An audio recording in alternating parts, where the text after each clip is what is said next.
Here we go. Sorry about that. Slight technical difficulties right before the big show. Hello. Welcome to the show, everybody. I am your host, Michael G. But yeah, we're gonna do a little bit of a fantasy football insight in just a few seconds. But first, I gotta do something real quick. Gotta monetize this. It's the monetization for on. All right, we're ready to roll. Got it balanced, we good. All right. Crypto is fake money.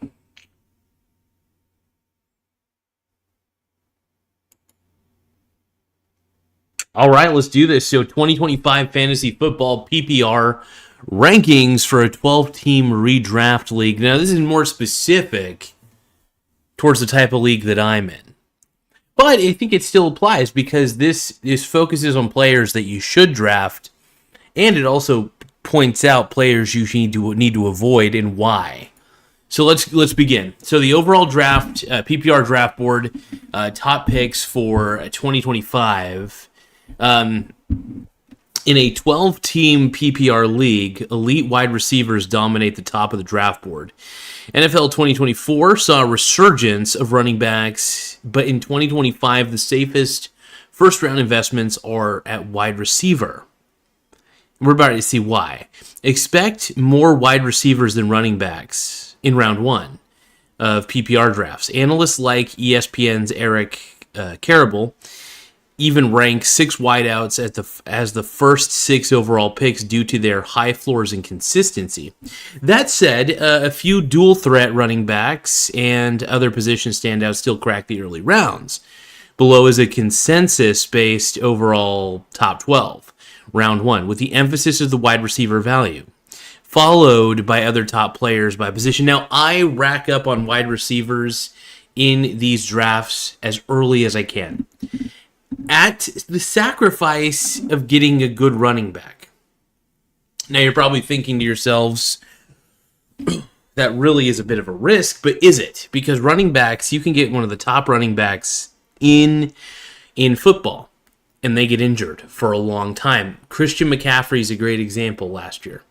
Everybody thought that he was going to be able to play, he'd be fine. He was out for a while. And if you drafted him early in fantasy, it ended up being a wasted pick.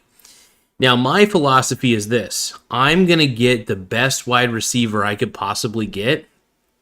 The best ones, my first 3 picks are likely going to be wide receivers. Now, I will say this. If I pick 2 receivers and my third pick is like Jalen Hurts, yeah, I'll pick Jalen Hurts. Reason being is because he is basically a running back and a quarterback at the same time because of the way he plays. So I'll make exceptions to the rule, but I actually don't put a high priority on running backs at all.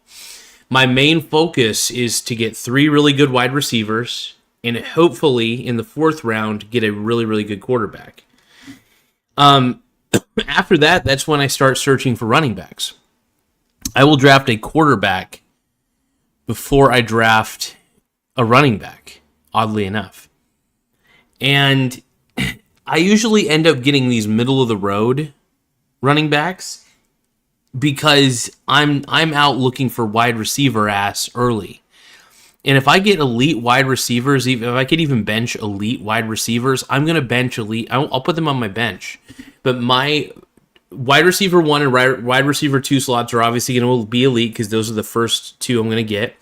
Flex position, I consider my 3rd wide receiver spot. So I intentionally go after a wide receiver as my 3rd pick, traditionally. But I will make an exception. If by my 3rd or 4th pick, I see an elite level quarterback, I might pick the elite level quarterback overhand. So it just depends. But let's go with the 12.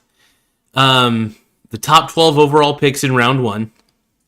Some of you guys may disagree with this, but I say keep an open mind on it. Here's the thing, though. If I have to choose between Bijan Robinson and Justin Jefferson or CeeDee Lamb, I'm going to choose the wide receivers every time, because wide receivers, I believe in fantasy football, are the key to victory, especially in a PPR league, man. Especially if they're like wide receiver ones, if they're the primary receiver for their team, absolutely am I going to try to get them first. I want a lot of good wide receivers on my team. I want them to be highly targeted. Here's the thing: when a wide receiver, it's also injurability. When a wide receiver gets injured, they are not out for nearly as long as an injured running back. Running backs tend to get injured way more frequently than wide receivers do, just because they take way more contact. It makes more sense to dive into wide receivers early. That's my opinion. Well, let's go. So here's the top 12 overall picks for the first round. Jamar Chase, he's a young superstar. Consensus wide receiver 1.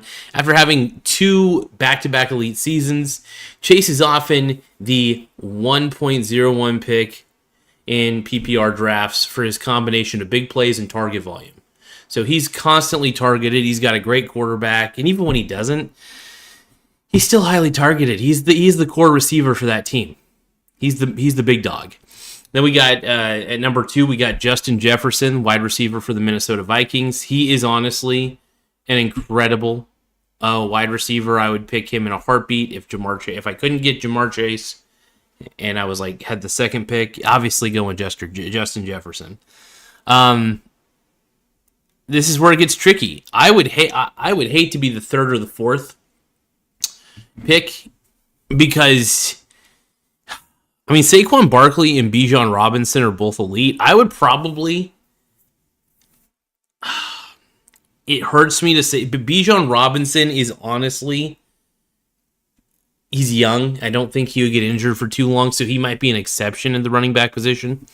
So, the consensus running back RB1 in 2025, Robinson proved his worth as a 3-down back with receiving ability. He's a first-round fixture, though note PPR drafts overall skew towards wide receivers, absolutely.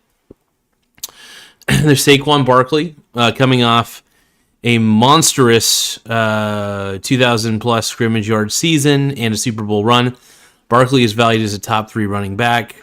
Now with Philadelphia, he's in a high-powered offense. However, be mindful of historical regression after such heavy workloads. Number 5, we got CeeDee Lamb. Dak Prescott's main go-to target. Here's the thing about Lamb, though. I think he's secretly pissed that he has Dak Prescott as his quarterback. I think most would be. Let's see. Nawaf says, "Hello, my man. How are you doing today?" Pretty good, brother. How you doing, man? It's good to see you on the live stream. I appreciate you. Keeping it pretty sexy, though. I hope you're doing pretty well, man. And but yeah, obviously, here's the thing with CeeDee Lamb. He really is an incredible wide receiver, and he's the main focal point of that offense. So, at least he's a wide receiver 1. Would I pick CeeDee Lamb over Saquon and Bijan? I would have to. I might have to. It's tricky. Puka Nacua is a breakout star who finished top 4 fantasy wide receiver.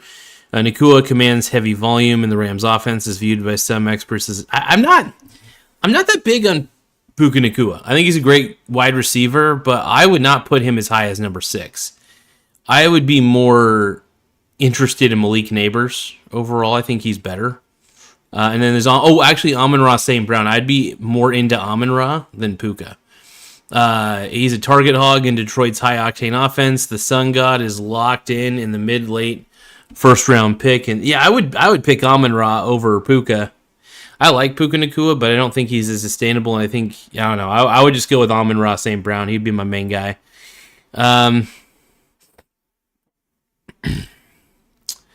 Then we got at number 11, A.J. Brown, Philadelphia's big play receiver coming in. He's in PPR. He's slightly behind the volume slot guys, but His efficiency and red zone use keep him among top 12 and 15 overall. Here's the thing. I think with the way that Philadelphia does their, I'm gonna poke some holes in my own list. Obviously, A.J. Brown's a talent, and he's gonna get a lot of targets because he is their number one receiver. However, you got a lot of talent on that offense too. You got Saquon as the running back. That's huge to me. So that does take away. If they go with the run game primarily, I mean, if there's not a lot of passing attack, then that's huge, man. That really is huge. And then at number 12, we got Nico Collins. A rising stars emerged as Houston's number one receiver. Collins had a breakout 2024 and is viewed as a low-end wide receiver one in drafts. CBS actually tiers him among the round one PPR wideouts, recognizing his upside on an improving Texans offense. Note, the first quarterback typically comes off the board in round 2 or 3 of PPR redrafts. The consensus top running backs are Josh Allen, Lamar Jackson, Jalen Hurts, and I can't. So I'm a little bit afraid of Lamar Jackson. I'm afraid of the running. Here's the thing: running quarterbacks are scary to me because my main issue with running quarterbacks is that they're like a running back. They're going to get injured a lot, but they do pick up a lot of extra points through being able to run the way they do. Jalen Hurts is a fantastic example of this. He's a running machine, so you got basically a dual threat. You got Saquon Barkley and Jalen Hurts basically acting as de facto Jalen Hurts acts as the de facto running back. So you don't know what Philadelphia is going to do. This is why Philadelphia is so dangerous, because they can run with the quarterback. Quarterback actually has a good arm. I actually am a big fan of Hurts in the way he throws. I don't think he's that bad. I don't think he's like elite. I don't think he's like Patrick Mahomes level or anything, but he's definitely a competent throwing quarterback.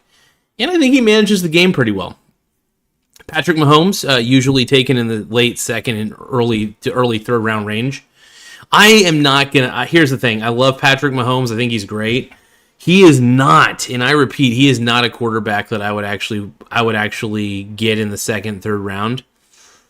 I'd probably, if he's available, maybe get him in the fourth round, maybe fifth round, but I'm not going to take Mahomes off the board early. I just can't. I can't justify that at all.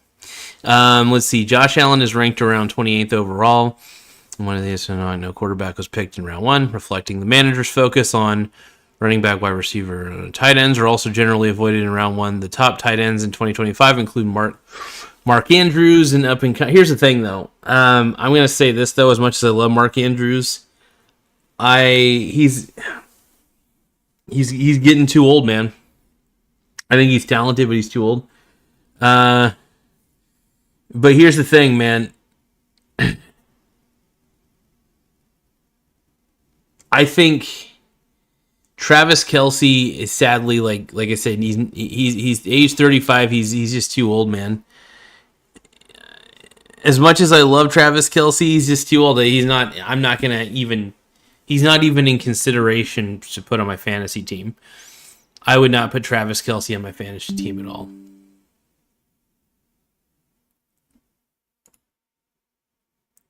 Nawaf says, "Can I ask you a question outside the realm of fantasy football?" Absolutely, dude. Absolutely. This show is a very open show. We like to talk about all sorts of stuff. So yeah, let me know what's on your mind, man. I'll try to answer the question as efficiently as possible, of course, and I'll do my best. But yeah, just let me know what your question is. I'm gonna go through the rest of this real quick. So power ranking, the top 10 must-draft players, value and consistency. So these are the must-draft players for 2025, either elite performers worth their high pick or undervalued gems who can outperform their ADP. We've factored in projected performance, proven consistency, and draft value. Consider these power rankings of players you shouldn't leave, who should players you shouldn't leave your draft without. If I can learn how to speak, that'd be nice. Jamar Chase, an easy first-round pick and arguably the top player in PPR. Chase is Burrow's favorite target, and at just 25, he's produced 2 straight elite seasons. He offers week-winning upside with a high reception floor. If you have a top 2 draft slot, Chase or Jefferson is a must given their combination of talent and situation. Number 2, Justin Jefferson, obviously every bit as valuable as Chase in PPR. Jefferson has 3 consecutive 100-plus catch, 1,400-plus yard seasons. His consistency rarely has a dud week. And heavy target share makes him the cornerstone for any fantasy team. Jefferson and Chase are 1A, 1B. Both are must-draft at the top 2. At number 3, we have Amon-Ra St. Brown. By the way, I'm a huge fan of Amon-Ra. I think he's fantastic. So the PPR volume king available in the mid to late first round. St. Brown. Oh.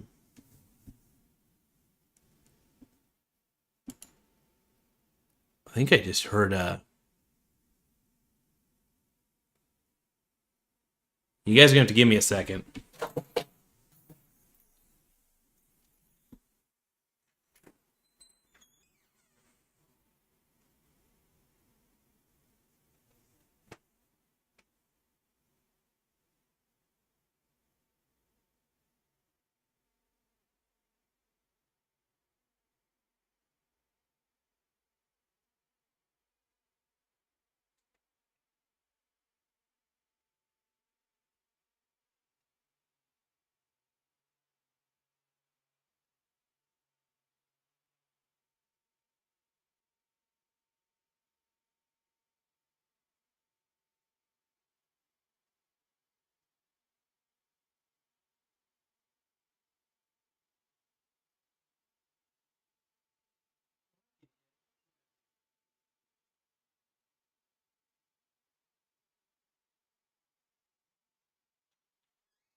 Not sure what I just heard. One moment, though.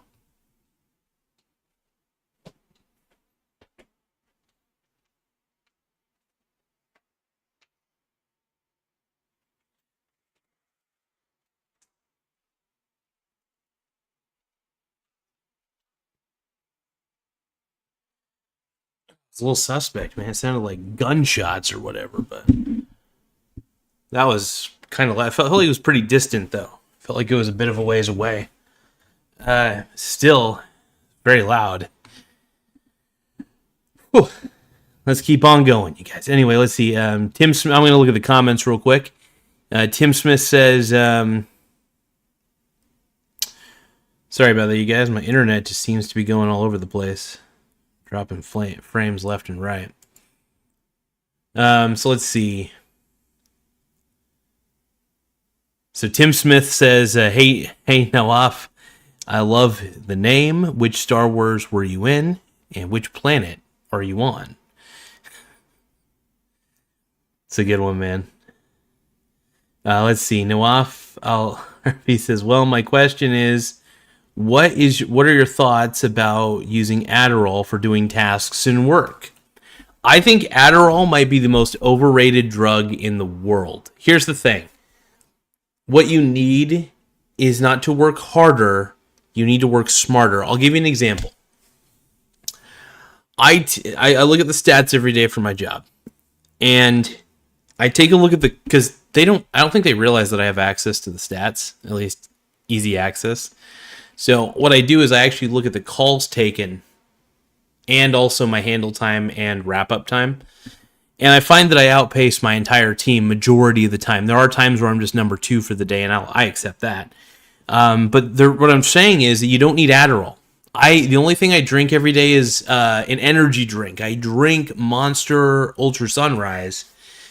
every day for work, and it helps. I mean, it's just packed with B vitamins and caffeine. Really, at the end of the day, and some taurine and stuff. So it helps.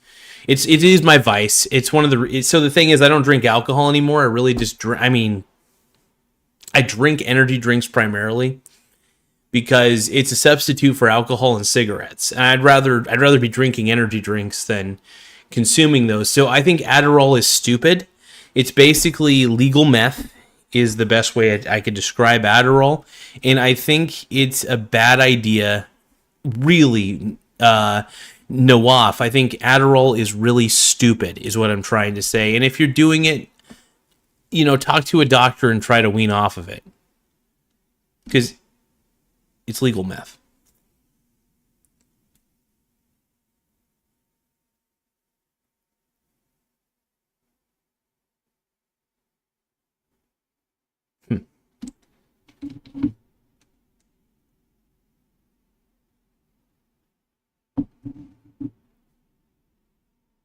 Give me one moment.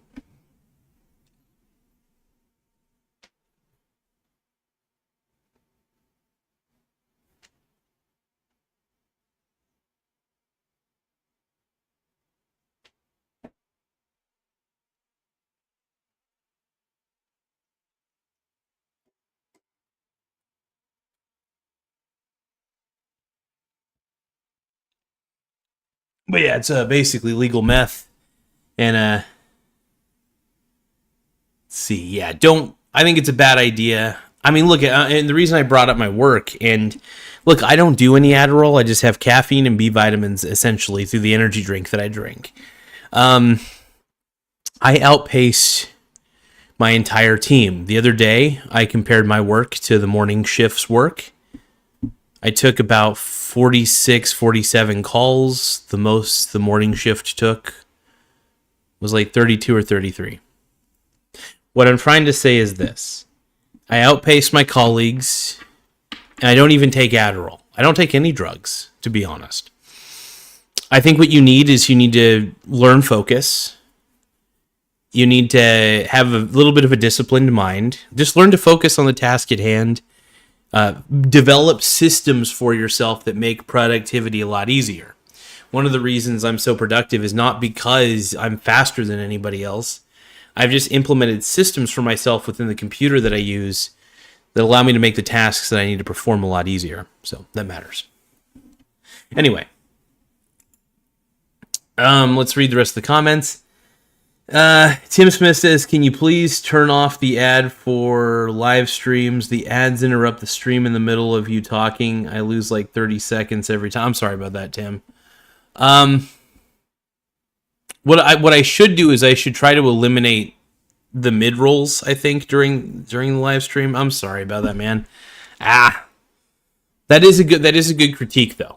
Tim, that is a very good critique, and I'm going to remember that next time. So when I do these live streams, I will admit it does help me make money, the ads, but at the same time, I don't want to lose.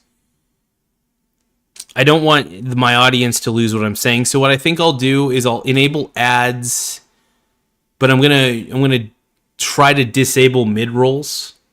In fact, I might be able to do that now because it may keep doing mid rolls on there. Let me see if I can. So it says balanced. So learning. Yeah. So. It kind of doesn't really let me choose how mid-rolls appear. Schedule mid-rolls at a set frequency. Yeah.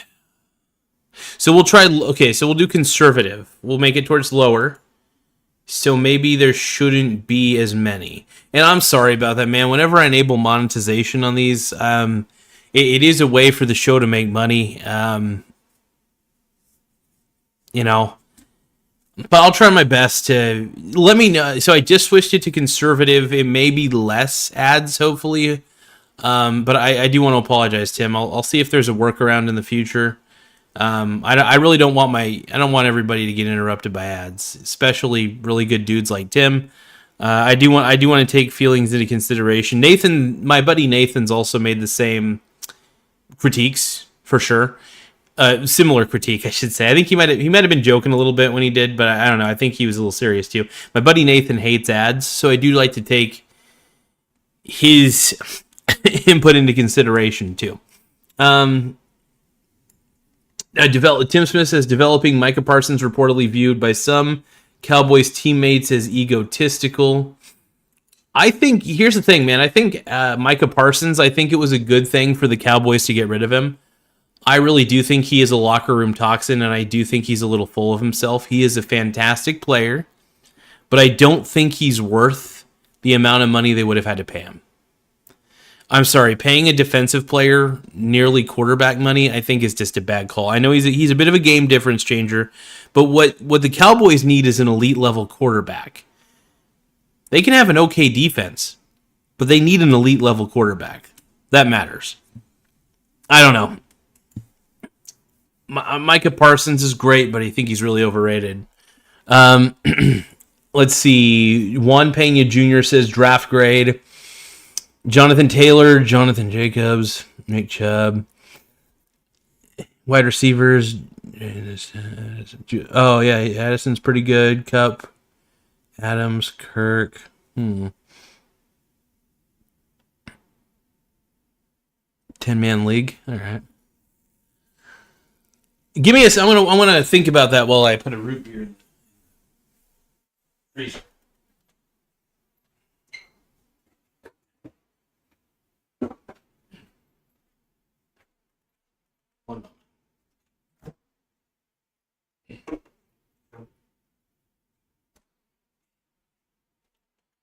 I had to put a root beer in the freezer real quick. All right, let's see. Ooh. Where were we? Devontae Adams. I think Devontae Adams is a little too old. I know the receivers better than the running backs. Here's the thing, man. All the running backs you mentioned.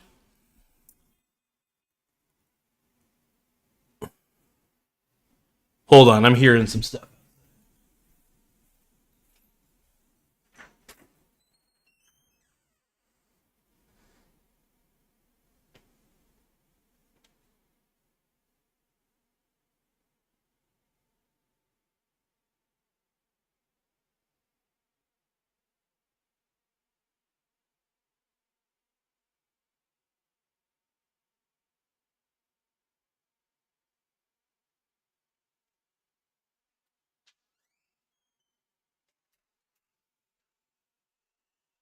Oh.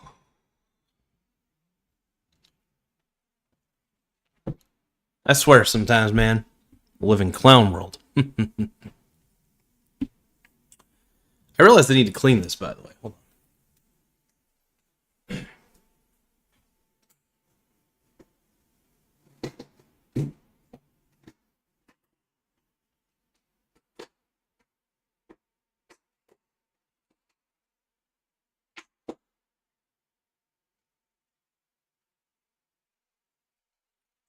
Sorry for the delay, folks. All right, we're back. Hold on. See pipe.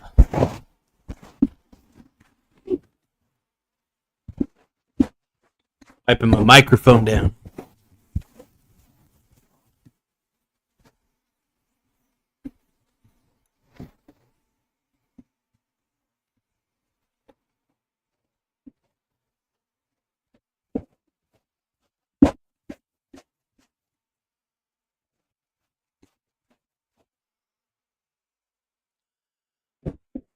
But yeah, I don't know. When it comes to running backs like Jonathan Taylor, Josh Jacobs, Josh Jacobs is pretty good. Nick Chubb's pretty good. Zach Sharp, I don't know.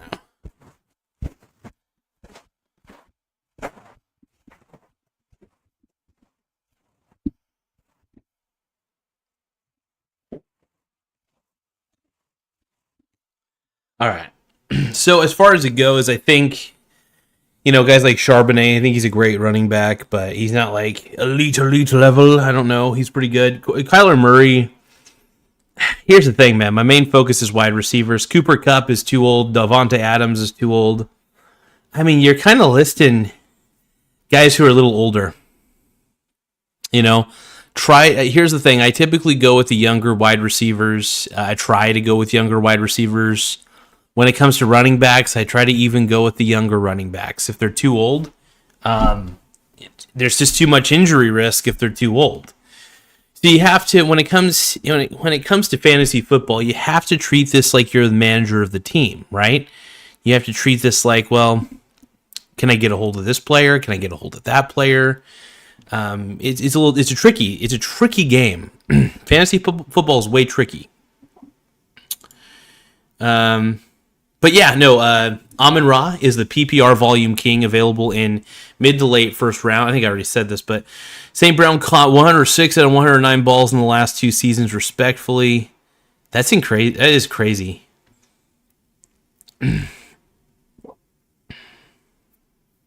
Oh, 106 and 109 balls in the last 2 seasons. He's Jared Goff's security blanket and a lock for 10 targets per game. Carable ranks him as a tier 1 wide receiver. Yeah, absolutely. If I have the opportunity to get Amon-Ra St. Brown, I'm taking it. I will take Amon-Ra as quickly as I can, just because he's that good of a receiver. But if I can't get a hold of him, there's still plenty of opportunity to get good, decent wide receivers that I could utilize game after game. Derrick Henry. Here's the thing. Derrick Henry. I'll say yes, Derrick Henry. Now, don't be fooled by his age. He is 30, though. This is something to keep in mind. Normally, I'm not about running backs who are this old. But I will say he is still draftable, but I still don't think you should really necessarily draft him too early. So here's the thing. He remains a workhorse and is shockingly undervalued this year. He's definitely thrived after joining Baltimore. Nearly hit 2,000 rushing yards in 2024, missing that mark by just 79 yards. He quietly kept pace with Barkley's production last year. Yet his ADP has slipped to round 4 and 5 in some PPR drafts due to his age. Due to age bias. As ESPN's Daniel Dott put it, Henry is an outlier who still can be a running back 1. Scoop him up at this discount. Henry's workload and touchdown potential in a run-heavy Ravens offense makes him a league winner at his current price, but he's still 30 and can still get injured. So if you do get him, maybe, I don't know. I just say maybe avoid him. Here's the thing. I thought Derrick Henry would be a good idea even in a later round, but if his chances of getting injured, I think he's more likely to get injured than a younger running back. When I'm playing fantasy football, I'm playing a game of probabilities. What is more likely to happen? The likeliness of the outcome. So if I have an older running back, even if he's talented, he could still get injured. He is human. And running back is a very tough position. I've never played it, but seen interviews of running backs. It's a tough position. So keep that in mind. Amaraga says, I want to draft Christian McCaffrey over Jefferson at 1.06. If I was in the situation, bad play. Whoa! Why would you? So you want to draft Christian McCaffrey over Justin Jefferson? Are you high? How high are you? Maragma or M. Ragma or whatever your name is. Did you just say that you want to draft Christian McCaffrey over Justin Jefferson? By the way, Christian McCaffrey is older now. He's injured a lot more now. His injury risk is so much higher because of how old he is. Dude, it blew my mind to see Christian McCaffrey so high on ESPN's list. That blew my mind. Like, he's a talent, don't get me wrong. He's very talented. But the question is, talent can only take you so far if you're an older running back. This is some of my problem with Derrick Henry. Here's the thing. Even though I think it's okay to get Derrick Henry in the later rounds, it still may not even be your best bet. You may just take a chance with someone else. Could it pay off? It's still a gamble. You have to see how the season unfolds. He's still, I don't know. So Tim Smith says, shock, a third hidden Paul brother revealed, signs as kicker with the Titans. I have to look this up. Emaragma says, I don't like JJ LML. If he doesn't get hurt, he's top 3 at least, but it's a big if. Well, here's the deal, man. Justin Jefferson. So it is a big if, because here's the thing. Chances are, and this is the biggest, here's the reality. Christian McCaffrey plays running back. It is a very tough position. He gets hit a lot. He's like, what is he, 30 years old? I don't know if he's 30 yet, but dude, he is a walking injury risk. Do not. I'm not even going to... Dude, even if I have the opportunity to draft him in a slightly later round, I'm not drafting Christian McCaffrey at all. I think it's a bad idea. Now, here's an interesting play. How about you draft the backup running back for the San Francisco 49ers in a later round? That's an interesting idea. And another thing that's interesting, too, you could also draft the backup running back for Derrick Henry in the later rounds. That's another idea. So, yeah, Christian McCaffrey over Justin... Why do you hate Justin Jefferson? Justin Jefferson is a quality receiver. Could he get injured? No, sure. But wide receivers are less likely to get injured than running backs. And when a wide receiver does get injured, they're not out for as long as a running back would be. So my thing is, I stack up on the wide receivers, and I end up drafting mediocre running backs at best on purpose. I will always draft the mediocre running backs because if they get injured, okay, I'll look to the waiver wire and see what other mediocre running backs are out there, right? I would rather have 3 elite wide receivers that I could play every week versus the question mark that is held over the running backs. So that's my big thing. MR Agma says, let's see. So out of CD, Jamar, Jefferson, who do you like the best? Because I think it's unrealistic to get Bijan or... I like Bijan Robinson. Now, I'll make an exception for Bijan because he's still pretty young. If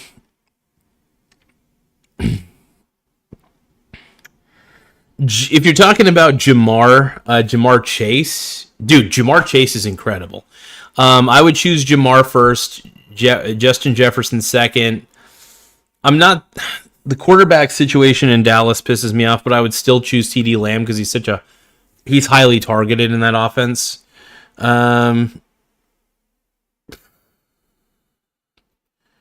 Yeah, the only way you're going to get Jamar Chase or Bijan is if you're like really high in the draft order in your fantasy league. I don't know where I'm going to land. I hope I land in truth be told, if you want to know the truth, I hope I land at number 10 for the draft spot. Or number 9 or number 8. I like actually drafting last because usually you get 2 pretty good picks in that sort of scenario.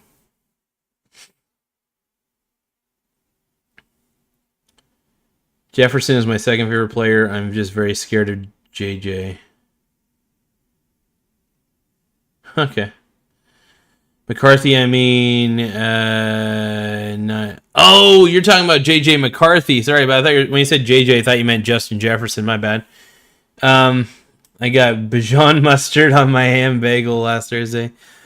Tim Smith is actually that's some decent mustard, man. I like that shit. Dude, Tim Smith just understands that I love food. He understands my desire to talk about food. And yeah, I wouldn't say I'm a foodie. I'm a very basic food man. I'm very white trash in my diet, so I'm a white trash food eater. Let's see. M. Rogma says, I mean, it's unrealistic for me to get Jamar or Bijan at 6. Yeah, maybe. I don't know. Kyle, Cybert, audio, let's see. Baker, Ridley. Rest of the year. I don't know. Here's the thing, man. My main go-tos, I'm just going to try to get the best receivers early. I want to get the best 3 receivers that money can buy in fantasy football. But by the third or fourth round, if guys like Josh Allen, or honestly, I'm going to say this: if my boy, what's his nuts, the quarterback for the Eagles, why am I blanking on his name? Oh, I'm in a hole. Let's see here. Jalen Hurts, that's his name. So Jalen Hurts is the quarterback for the Philadelphia Eagles. I will admit, I like Jalen Hurts, and yeah, I would love to get him as my quarterback, just because he puts up a lot of numbers and he's a fantasy machine. So yeah, if I got two really elite receivers and was able to get a hold of Jalen Hurts as well early, I think that would be incredible. And then after that, I'd try to, and my fourth pick would just be another receiver. And then my fifth and sixth pick, so I would start that. That's fifth and sixth pick is when I would start focusing on two running backs, right? Yeah, I don't focus on running backs very early. I focus on getting three receivers and a quarterback in the first 4 rounds. And then once the 4 rounds have elapsed, once it gets to round 5 and 6, that's when I get the running backs traditionally. And then from there, I then just start, once I get my running backs, then I start really stacking paper on getting more receivers on my bench. I do try to get some good backup running backs as well. But yeah, really stacking up high on... another fun fact I thought of, it might be kind of fun to stream running backs. And now what do I mean by this? So when I say stream running backs, I mean like just have 2 running backs the entire year. And if one gets injured, then you just replace them on the waiver wire. You just look for other running backs on the waiver wire and replace. It would be interesting. I don't think I've ever heard anybody promote the idea of streaming your running backs. I've heard the idea of streaming quarterbacks. That makes a little more sense. And a part of me wonders if I'm looking at this the wrong way. You know what I mean? Because I can get 3 really good wide receivers. I mean, hey, if I get a really good quarterback, I'm not gonna lie, I'll take that. But yeah, really, the whole goal is to stack them high. Let's look at Jalen Waddle. So number 5, Jalen Waddle, a prime mid-round target with massive upside relative to cost. Waddle is going off the board around 6th or 7th round, ADP 78, which is a steal. He has 3 1,000-yard seasons to start his career and could take over Miami's wide receiver 1 if Tyreek Hill slows down. Tyreek is old. Dude, Waddle is a fantastic pick. Field Yates is bullish on the Miami offense and notes that Waddle has been stellar in camp, hinting at a possible breakout in true elite status. Landing a young, explosive receiver like Waddle in the middle rounds is a must. So, yeah, if I see Waddle, I'm absolutely getting him. Even if I have to add him to my bench, I will absolutely add Jalen Waddle. He was great.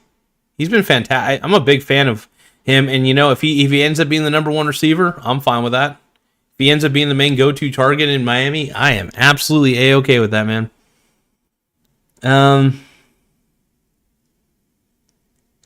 Let's see.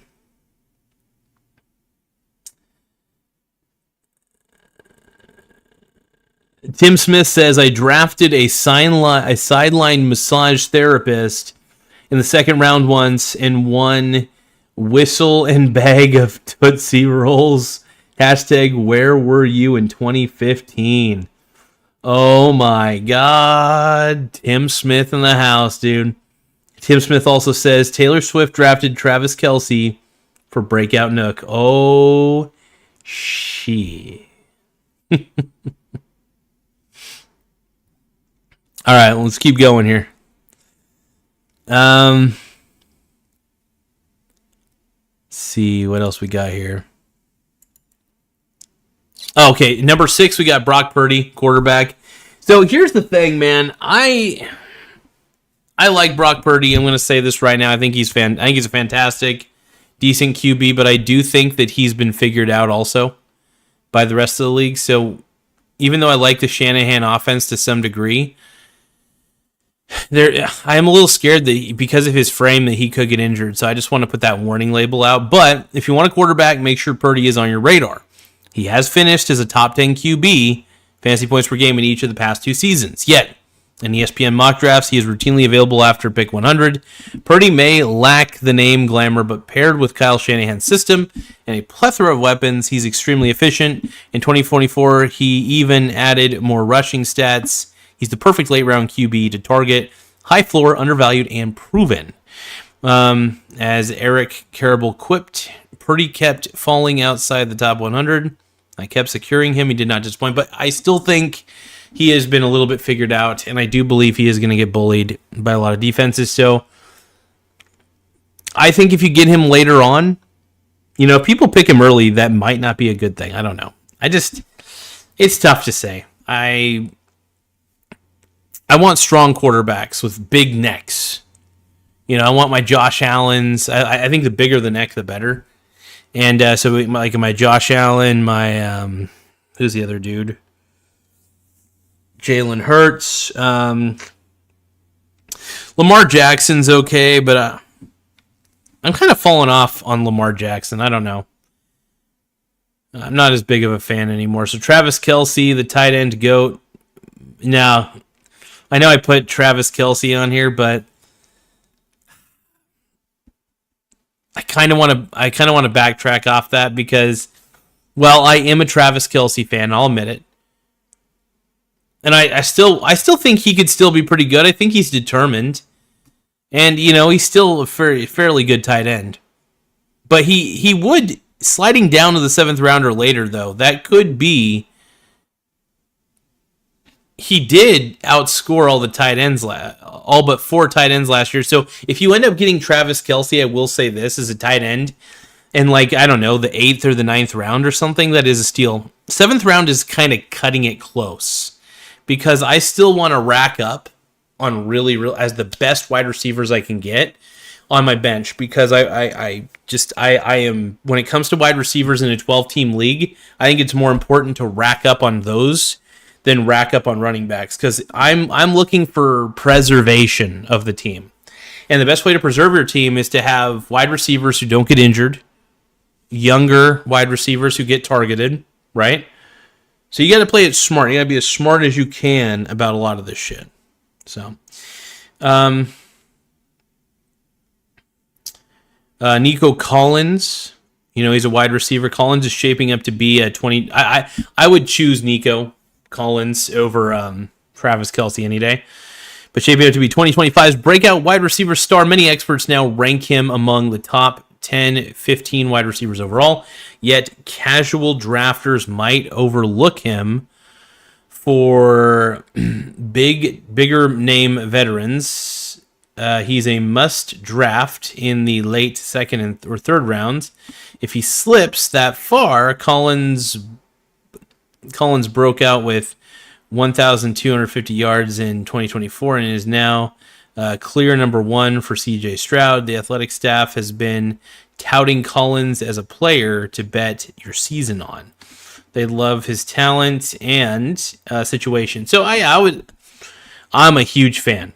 So I'm a huge fan of Nico Collins. I think he's fantastic. There's DeAndre Swift. He's an excellent mid-round running back to target. Swift is coming off a career high of 1,345 scrimmage yards. Season in Chicago, he quietly proved he can handle the lead role. And now with the new offensive coordinator, Ben Johnson, the Bears' offense is expected to take a leap. Now, Swift's PPR value is bolstered by his receiving chops. At least 39 receptions every year on his career. Fantasy managers are sleeping on him. His ADP is round 5 as the running back 21 off the board. That's fantastic value for a 3-down back behind an improved O-line. Draft Swift in the middle rounds, and you might be getting in every week running back 2 or better. Yeah, so and on the cheap, by the way. So he's definitely somebody I'm going to be looking for in the later rounds, like round 5 or round 6. Probably round 5, because I'm going to be looking for a running back when round 5 hits. That'll be one big thing. Jamison Williams, wide receiver, a high upside sleeper to snag to the mid to late rounds after a tumultuous start to his career, knee rehab, then a gambling suspension. Williams finally had a breakout 2024 once fully healthy. He showed the big playability that made him a first round NFL pick, but also was used creatively on shorter routes. Nearly half of his targets last year were within 10 yards of the line. With the Lions' offense firing on all cylinders, Williams projects as a number 2 target behind Amon-Ra and should far outproduce his ADP. Round 6 as a wide receiver 27. Detroit wants to get the ball in his hands more often. Draft him in the middle rounds for flex wide receiver 3, and you could end up the weekly starter with game-breaking talent. Hell yeah. Let's see here. Honorable mentions. We'll look at the comments here in just a second, but want to do some honorable mentions. Now, we're also, after the honorable mentions and going over the comments, we're going to go over the players to avoid. And then I'm going to do a public draft. You're going to see my philosophy in action in some random ESPN league, and we're going to go from there. Calvin Ridley is a wide receiver. Now with the Titans, Ridley is a post-type value pick. And so let's see.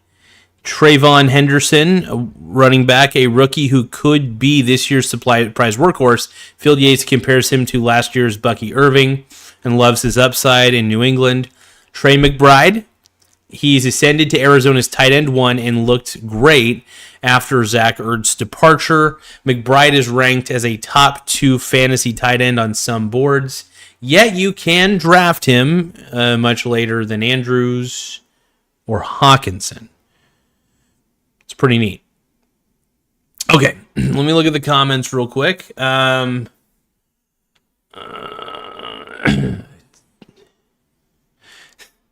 Karash Sarai says Achan, or Jacobs in full PPR. That's a good question. So I think Devon Achan, if that's the one you're thinking of from the running back for the Miami Dolphins, if I remember right, I think he has some injury risk, and he doesn't have the biggest frame in the world. I will admit, his big playability is huge because of how fast he is, but I mean, I wouldn't mind picking him up in a later round for sure.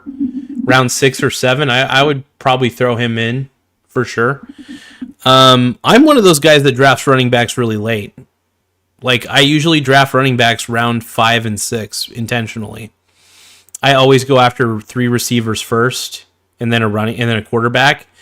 Then, like I said, rounds 5 and 6, I'm going right after those running backs, just 2 of them. And then I try my best to then start racking up on wide receivers for my bench, and then I try to get like maybe 1 running back as a backup. The thing is, for me personally, I'm not a big running back kind of guy. I'm really not.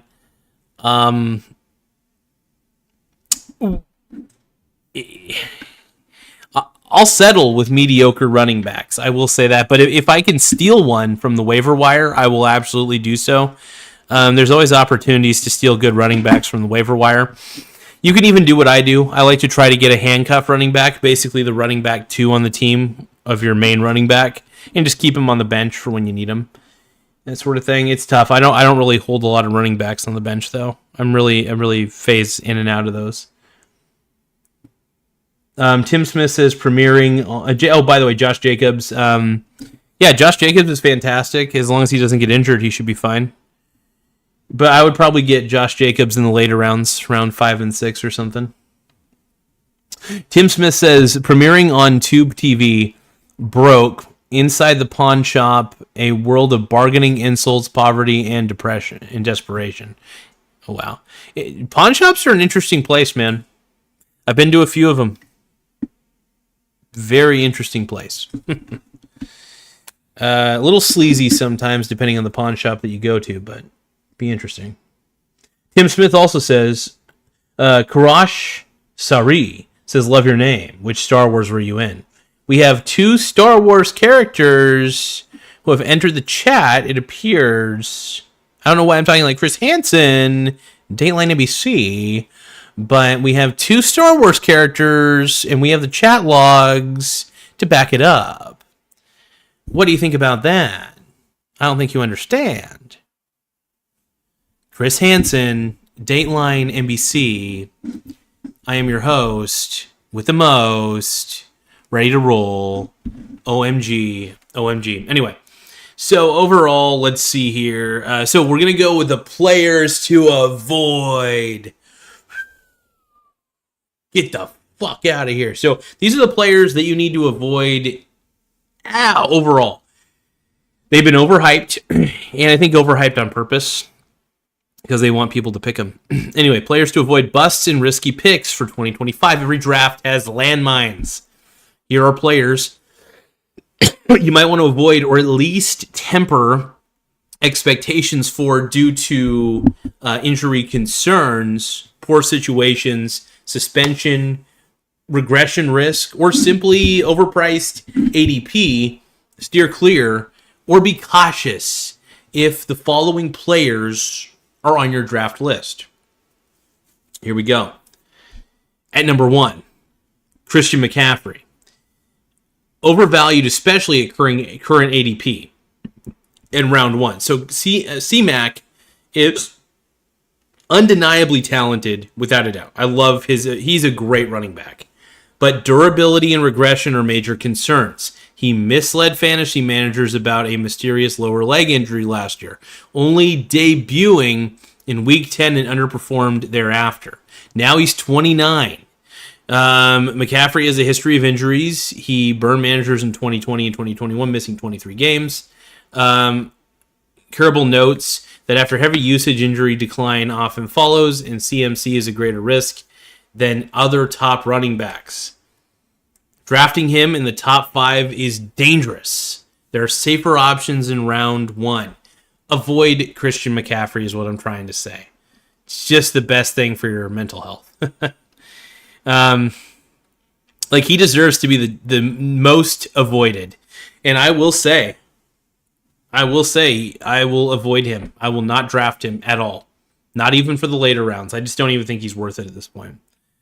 Saquon Barkley, at the cost, he's top 3 pick. He carries regression risk and was phenomenal in 2024, but history is against a repeat. As NFL.com's Marcus Grant points out, the 2K conundrum is real. Players who rush for 2,000 yards see on average a 966-yard drop-off the next year. Barkley's huge workload and the Eagles' added backfield depth could mean he's solid, but not worth a top 3 overall price. Draft him only if he slips a bit and consider other safer wide receivers in that range. So I like Saquon, and honestly, it's tough because you do see regression with guys who do a lot of running. You see that regression happen. Mark Andrews. Okay. I like Mark Andrews, but man, he's the most overvalued among the elite tight ends. Andrews scored 11 touchdowns last year, a career high, but touchdowns can be fickle. Meanwhile, his volume fell off a cliff. 13 other tight ends caught more passes in 2024 with a new offensive coordinator in Baltimore, emerging tight end Isaiah Likely, siphoning looks. Look, Andrews' targets could stay low. Here's the thing, though. I think I just realized, is Mark Andrews even still? I might have actually made an error when I made this. I don't think Mark Andrews is actually still. Hold on.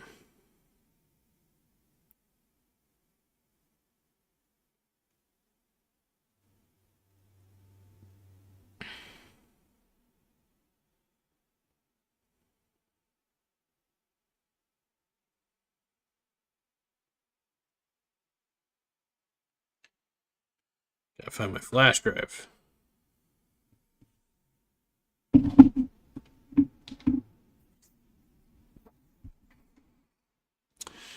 Let's see. Is he? Hold on. I got distracted by my boy. Mark Andrews. Let's see.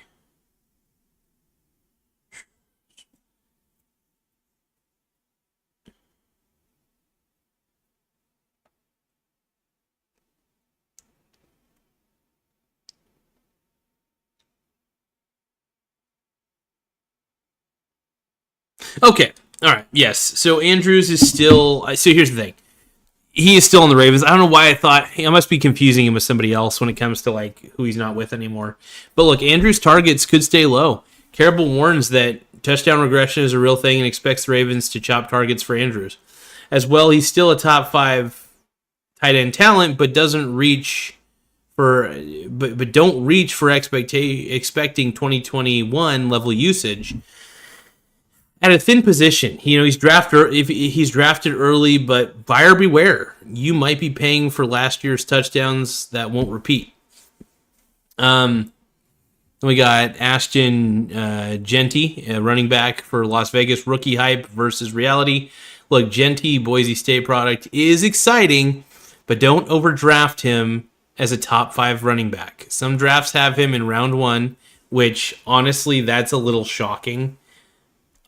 Yet there are red flags. He's on a Las Vegas Raiders team offense that was bottom 5 in scoring last year. If the Raiders play from behind often, game scripts will hurt his rushing opportunities. Grant notes that 9 of the 12 running backs in ADP play on top 15 scoring teams. Genty does not. The Raiders were 29th.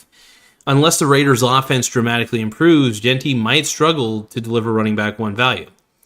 Don't pay a first-round price for that uncertainty. Okay. So, this is going to be a little controversial, this next one on the Do Not Draft, all right? Now, I like this guy. I'll probably end up having him in a later round. But Jackson Smith and Jigba. Now, year 3 jump or new hurdles? Now, here's the thing. I will say this. He doesn't have DK Metcalf stealing the wide receiver 1 spot from him. He is now, Jackson Smith and Jigba is the number 1 wide receiver for Seattle. So you at least get that guarantee. Now, JSN is a talented young receiver, but proceed with caution in 2025. On paper, it looks like go time after his 2024 breakout. He led Seattle in catches, yards, touchdowns. However, Seattle's offense has changed. Cooper Kupp joined the team, bumping JSN from the slot to outside. Moreover, Geno Smith is gone. The new QB is Sam Darnold. And there's a new OC installing a more run-heavy approach. All this could mean growing pains. I still think he's going to end up being the wide receiver 1, even with Cooper Kupp there. Cooper Kupp is aging out a little bit. He's getting a little older, but we'll see. Seattle's O-line issues and Darnold's history under pressure add more uncertainty. JSN is being drafted as a mid-range wide receiver 2, but don't be shocked if he starts slow. If you take him, have patience. Just know the first month might be rough at a similar ADP. More established wide receivers might be safer. I mean, I would get him in a little bit of a later round for sure. I wouldn't get him too early though. So that's kind of, these are all those different sources and stuff. Here's so you guys get a peek at these different sources. Blah blah blah. There we go. All the different sources.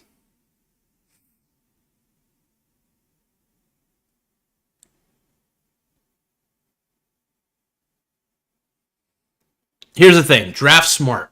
Build your 2025 squad around the high volume, high upside wide receivers. Snag dependable running backs at value, but be wary of those with heavy mileage or injury red flags. And don't sleep on mid-round steals, the undervalued veterans and breakout youngsters. As CBS's Dave Richard notes, wide receivers are still the bedrock of PPR drafts, with more wide receivers going in round 1 than running backs. But a balanced roster wins championships. Use these rankings and warnings as a guide, and happy drafting. Now, here's the thing. I'm a huge fan. I do want to focus more on who I should draft versus who I should avoid. Jalen Waddle's somebody I want to steal in the draft. I think he's going to be fantastic. I do want to try to snag Nico Collins if I can. These three guys, if I can get any one of these guys, I'm a happy guy. AJ Brown's pretty good. I like him. I would try to get him if I can. He's not like a must draft, you know.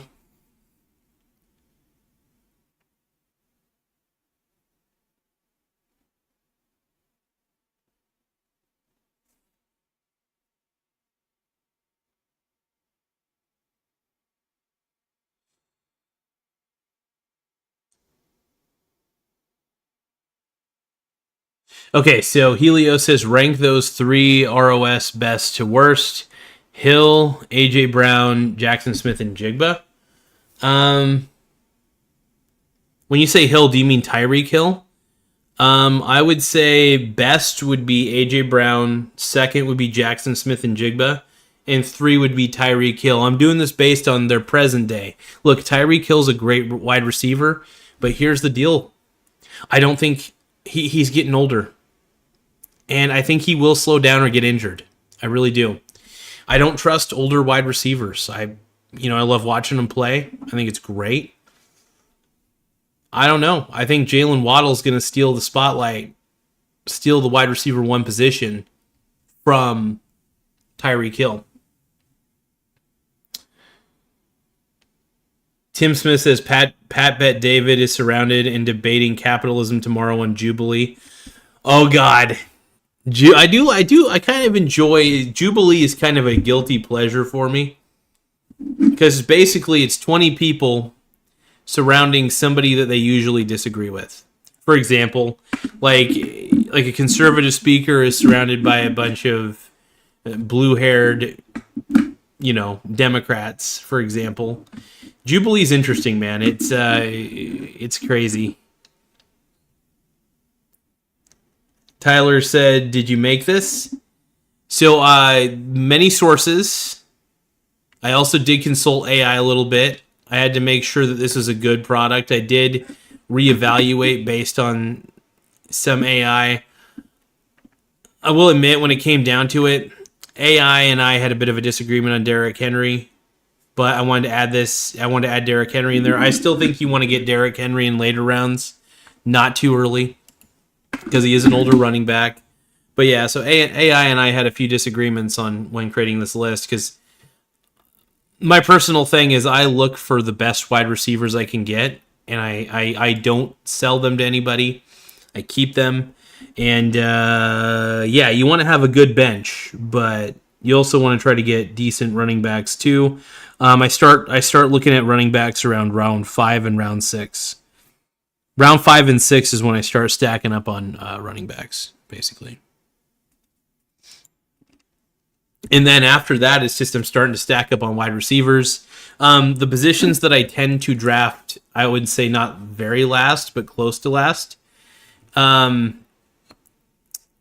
the positions that I draft last for the most part are usually tight end. Well, hold on, I take that back. So when it comes to positions that I draft last, it's tight end. And then I usually draft a defense very last, like last, because I tend to stream defenses. So if I'm more likely to stream something, I just draft it last. So I draft defenses dead last. I get kickers second to last. And then third to last, I get a tight end. I'm really not a big fan of tight ends. I don't think the position is great in fantasy, so I usually end up just getting mediocre tight ends. And if I see a good tight end pickup on the draft board, on the waiver wire, I'll try to snag a good tight end. But outside of it, though, I don't really care about the tight end position that much.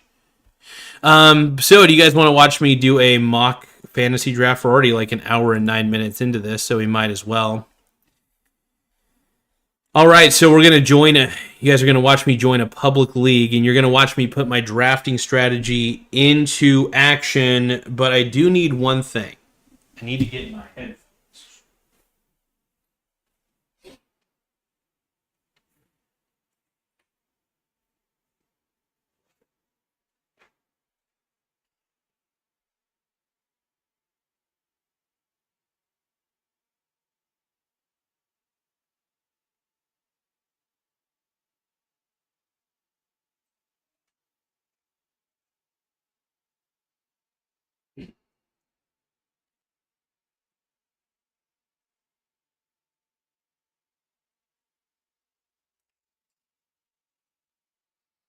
Look at these blue headphones, man. Sexy.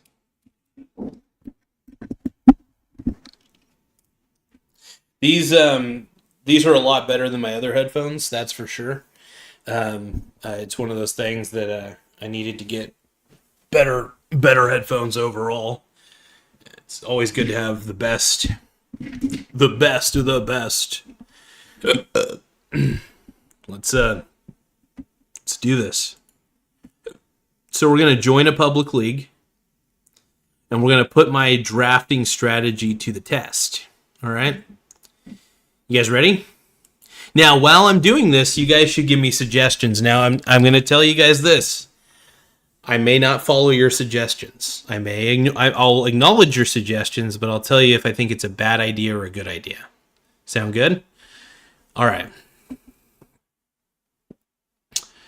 So I'll play.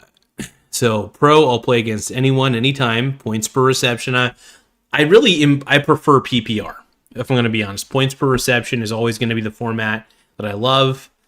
And then snake drafts. I hate salary cap drafts. Screw that. Snake draft is where it's at. Everybody else can go screw themselves. We're going to do draft now. Join a public league. Before football season officially starts, though, I love joining random public leagues. It's just very fun. Edit team settings.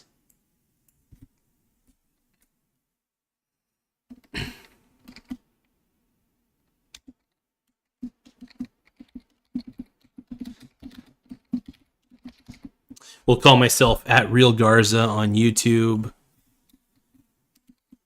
GAR. Be my abbreviation. Change team logo.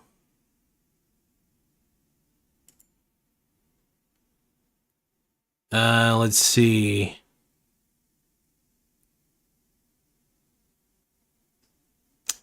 Animal heads. Block party. I'm trying to figure out who represents the Mussy Way. And out of all these, who represents the Mussy Way the most? We'll look at hell yeah. Let's make that hot sauce. Change to this logo. Yeah, dude. YouTube save changes. Continue the draft waiting room. Oh, yeah, hold on. Kicking for Kamala.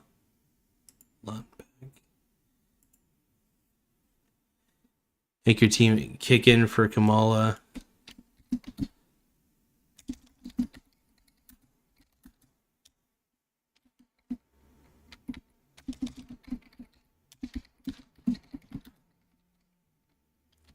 Harris Biden 2028, dude. That's it. Harris Biden 2028. Oh my God. Oh, I have number 2 pick though. Look at that, dude. That means I'm gonna get either Justin Jefferson or I'm gonna get. Well, maybe I'm number 2 pick. Hold on. It also could be random, by the way. So I might not be the number 2 pick on this. But if I am the number 2 pick, I'm going to get Jamar Chase or Justin Jefferson as my wide receivers. I love doing these for fun leagues. Like, I just kind of love racking up on the different ones out here. Oh, might as well get my root beer while I'm at it. Hold on.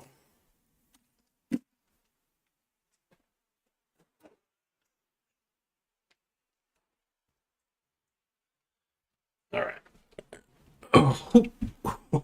Oh. All right, you guys, Mussy Monday every day. Enter the draft. Let's do it. Probably have to watch a commercial here in a second. It's Miller time, dude. Crack open a Miller. All right, so the draft starts in 2 minutes and 40 seconds. Oh, I take that back. I thought I was going to be pick number 2. I am pick number 9. So it doesn't really matter where you are in the draft board. In all actuality, I actually prefer to be middle. I prefer to draft at pick number 5, if we're going to be really honest. Let's see. Tyler says, "Is your job fantasy football?" No, I enjoy fantasy football though, so it's also really good content for the show because there's a lot of people who love watch. And I happen to be kind of good at figuring this out. I would have made a great scout. I'm going to toot my own horn and say this: I would have made an incredible NFL scout. I think, me personally. I'm kind of a pussy, so I don't really know what tough guys look like. No, it'd be fun to scout for NFL teams, though. That would be kind of cool. Yeah, that's my. This is kind of a fun little thing. Enjoy it. It would be fun though, honestly, if my job every day was just to analyze like different players and stuff like that for fantasy. I'd be like, hell yeah, dude. But no, I just have my own philosophies on how to draft in fantasy. And being a fantasy manager, and I'm not even going to take it that seriously, it's really risk mitigation. The whole idea, because I use a lot of investing philosophies in my fantasy, oddly enough, in my fantasy manager shit, and I'm trying to be the Billy Bean of being a manager in football. But no, my personal thing is I want to draft the position that is most valuable but has the least injury risk. And wide receiver has the least injury risk overall. Let's see, is there sound? Do I get sound with this? This tab better not be muted. All right. Oh. I think we're ready. We're all ready. Draft is starting in 22 seconds. You guys ready for this? This is going to be entertaining, man. Kamala Biden 2028, inspired by Tim Smith's Kicking for Kamala.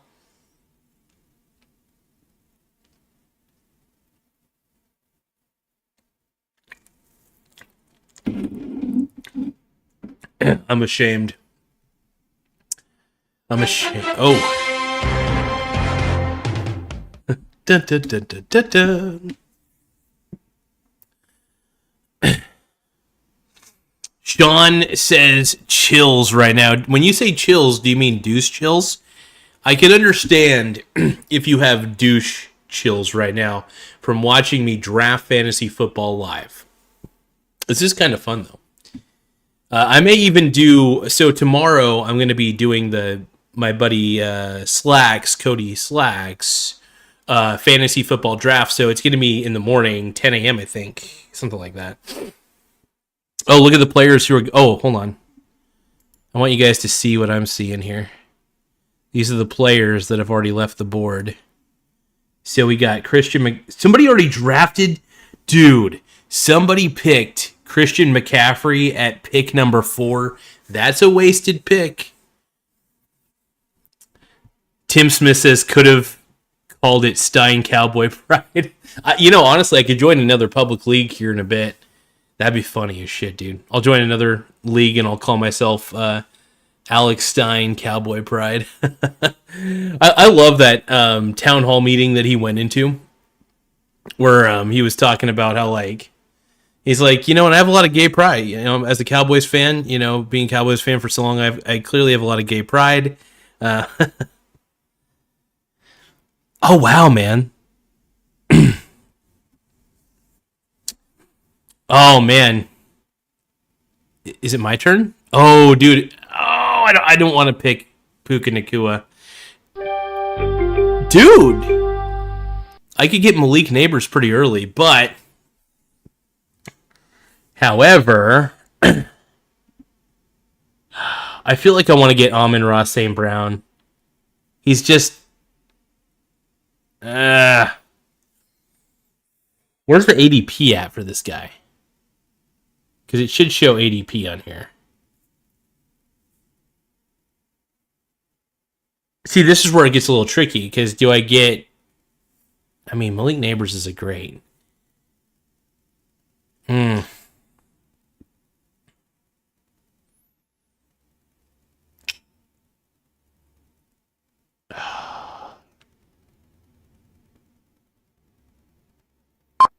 I'm taking a chance. I'm getting Malik Neighbors.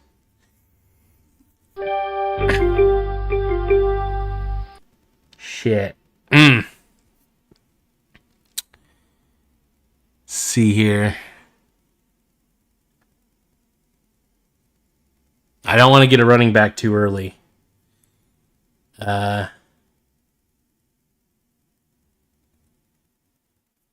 Oof. I need to see the ADP.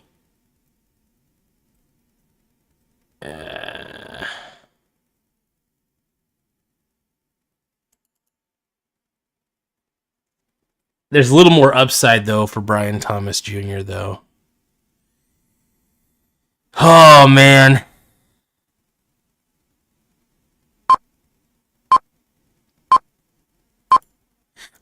I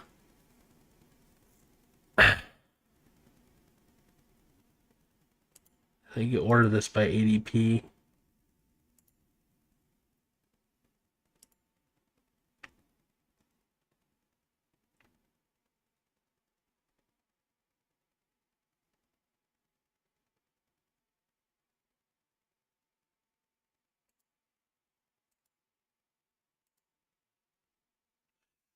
All right, let's see here.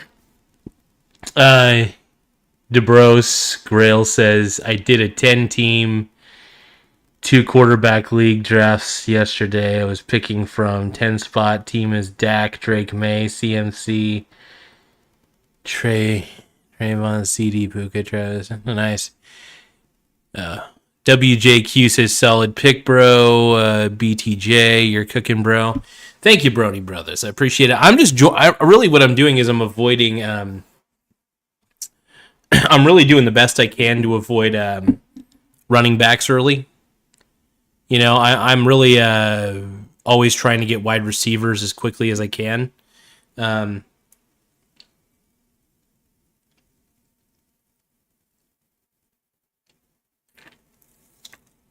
see what these next picks hold.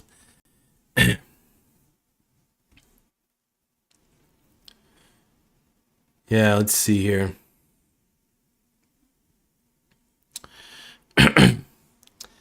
WJQ says, solid. Yep, you're cooking, bro. Thank you, guys. I do appreciate it.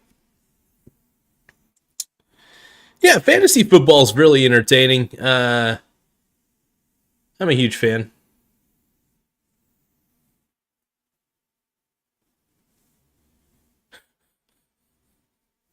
Tim Smith says, I'm playing the Garza draft drinking game.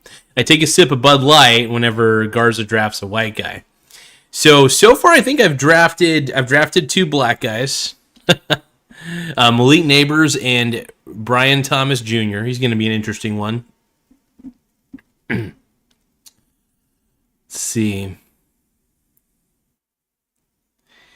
I kind of feel like I should have got Amon-Ra St. Brown overall over Malik Neighbors. However, I love Malik Neighbors. I think he's a fantastic receiver, and it's going to be interesting to see how well he does.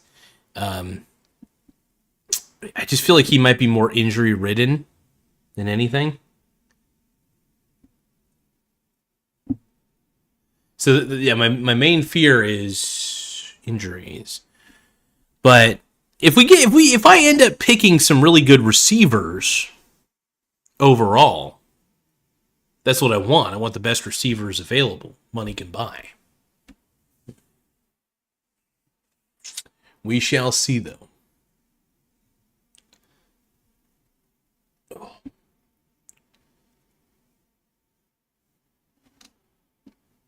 What do we got? So Tim Smith says, Lad McConkey sounds like a ventriloquist doll. He's got a... The first time I heard Lad's name, I was like, this is a weird... This guy's got an interesting... He's a fine lad. Oh, he's a very fine lad. Very fine young man. Ooh. It's fun. I haven't done a fantasy football live cast in a while, so this is great. I really do enjoy fantasy football, though. It's kind of a fun little obsession of mine. And also, the only money I put down for fantasy football every year is like $50. It's $50 for to join into my buddy Slack's league. Now, Cody Slack's draft is tomorrow. I may live stream that and go on here with it. But it's going to be fun. Oh, I'm coming up next. I'm almost on the clock. I got pick 29 and pick 32. As you can see, I'm highlighted in the green right here. You guys can see the cursor here. I'm here and here. So pick 26 is happening now. Is that person's name? These boots were made for walking, for winning. There's one position I do not like to draft early, and that is tight end. So I think picking Trey McBride, even though I think he'll do a pretty good job this year, I think is a little tricky, and I don't think it's worth it.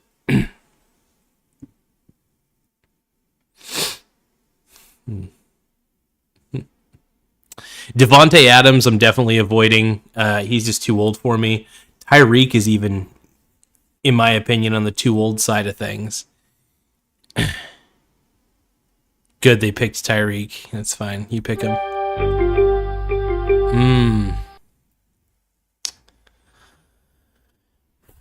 This is where the rubber meets the road, man. Terry McLaurin. That might be a good pick.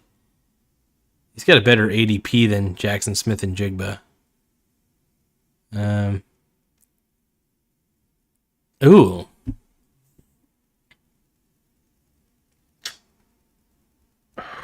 I do want to get a quarterback early. And yeah, Jalen Hurts. I mean, you can't miss out on this guy.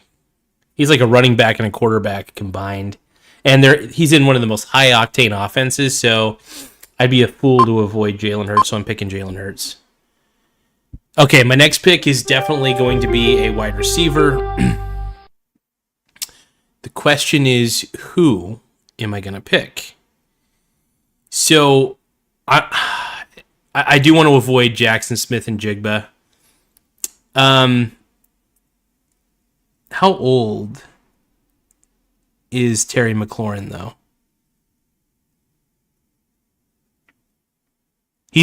Honestly, he's really good. But how old is he? 30. Let's see. It's kind of... I do want to avoid Njigba because I feel like Terry McLaurin's in a more established offense than Jackson Smith and Jigba. So I'm going to go Terry McLaurin. For sure. All right, so we got flex figured out. We got McLaurin in the flex. We got Malik Neighbors, wide receiver 1. Brian Thomas, wide receiver 2, and then we got Terry McLaurin in the flex. I think these are three very elite receivers. I do think there might be some injury issues with Malik Neighbors. I will admit, if in Slack's draft, if I have the choice between Neighbors and Amon-Ra St. Brown, I'm going to have to go with St. Brown on that one. Now, figuring out who else I need to draft here, actually, I'll just show you guys who I got on the board so far.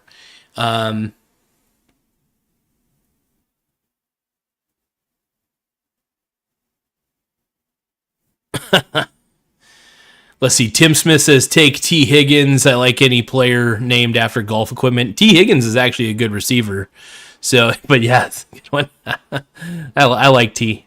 He's good. DeBrus Grail says Kyron plus James Cook. Yeah, I really don't want to. Like I said, I don't get running backs early. I usually get running backs in the 5th and the 6th round. I try to really stack up on wide receivers though. Right now though, I am going to be looking at running backs here in just a few moments. So take Chuba Hubbard because it rhymes with Hubba Bubba. Hubba Bubba. I might get Chuba Hubbard. I'm not too sure. I'm thinking about it. Let me look at the ADP real quick.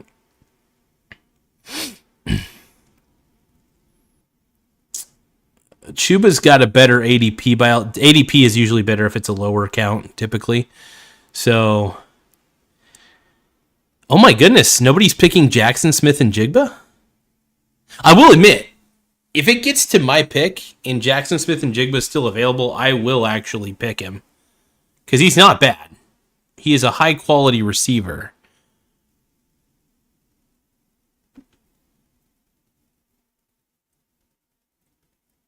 This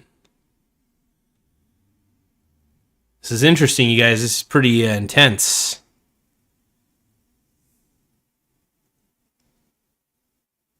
DK Metcalf is going to be an interesting pick. Tim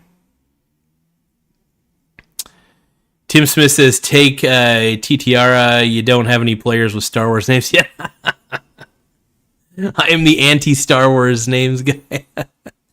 You know, I will say, I think people are avoiding picking the wide receiver position right now because they're searching for other positions. So they may not try to get another receiver like what I'm doing. It's kind of an opportunity, man, for me to rack up on some really good wide receivers here. But I will say, if the opportunity, right, if Jackson Smith and Jigba is still on the board by the time I get to, that's actually, I will snag him and put him on my bench without a doubt. I'd be an idiot not to. Yeah, they're both incredible, man. Yeah. Take DeAndre Swift if Kelsey messes up and accidentally marries him instead. I think you'd both get their points. Tim Smith is the man, dude. Tim Smith is on to something. Dude, he's still on the board, dude. Please don't pick him. Please let me. I'll pick him. I will pick him at pick number 49 without a doubt. I think that's unbelievably irresponsible to let this good of a player slip. Please do not pick Jackson Smith and Jigba. I'll pick him. Like that is absolutely a worthy. He would have to go on my bench, obviously. But like, for instance, if Malik Neighbors is injured, I could put Jackson Smith and Jigba in.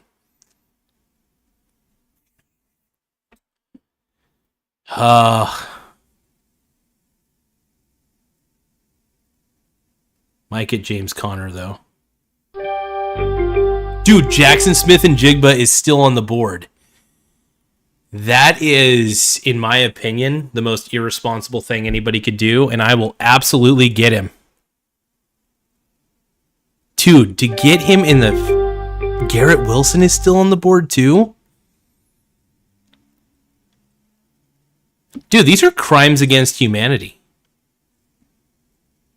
DeAndre Swift is still on the board? Hold on. I do need a running back, and I've already picked some really good receivers, so... Damn it. I do need at least one decent running back in my starting thing. So I will go with DeAndre Swift, for sure. Dude, look at these picks are incredible, by the way. So, first off, DeAndre Swift's great, but Jalen Hurts, Malik Neighbors, Brian Thomas Jr., Terry McLaurin, dude, that's Jackson Smith and Jigba, dude. So I just loaded myself with at least 4 really, really good receivers. That's incredible. I'm still going to have to get probably one more running back. I still can't believe, man, I was able to get... Honestly, to get Jackson Smith and Jigba in the 5th round feels criminal. But hey, I'll take it, man.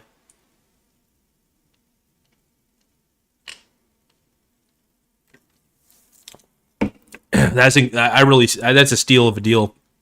Whoa, Jalen Waddle, dude. Oh man, I really want to try to steal Jalen Waddle, but I don't know if I'll be able to. Man, see, that's a player that I really want to try to get a hold of, and I feel like he's going 2 later. Tim Smith says, take spicy Rashee Rice. You don't have any sides yet in your real combo. I don't, man. I just don't. Oh, man. All I ask is that these next people who are picking try to avoid Jalen Waddle. Please avoid Jalen. I want to get him, man. I will do what I can to get Jalen Waddle. Like, straight up.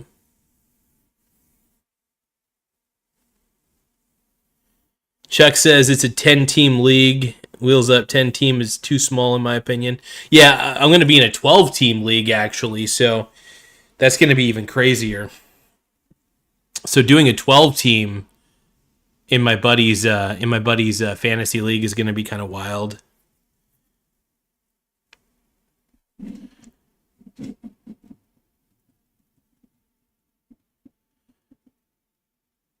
Yeah, I'm a running back too, honestly. Like, as long as I get an okay-ish running back for RB1, I'm pretty good from there.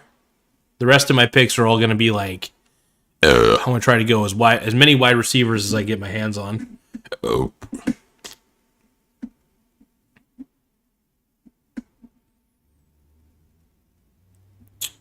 Oh, man. I don't think I'm going to be able to get Jalen Waddle, unfortunately.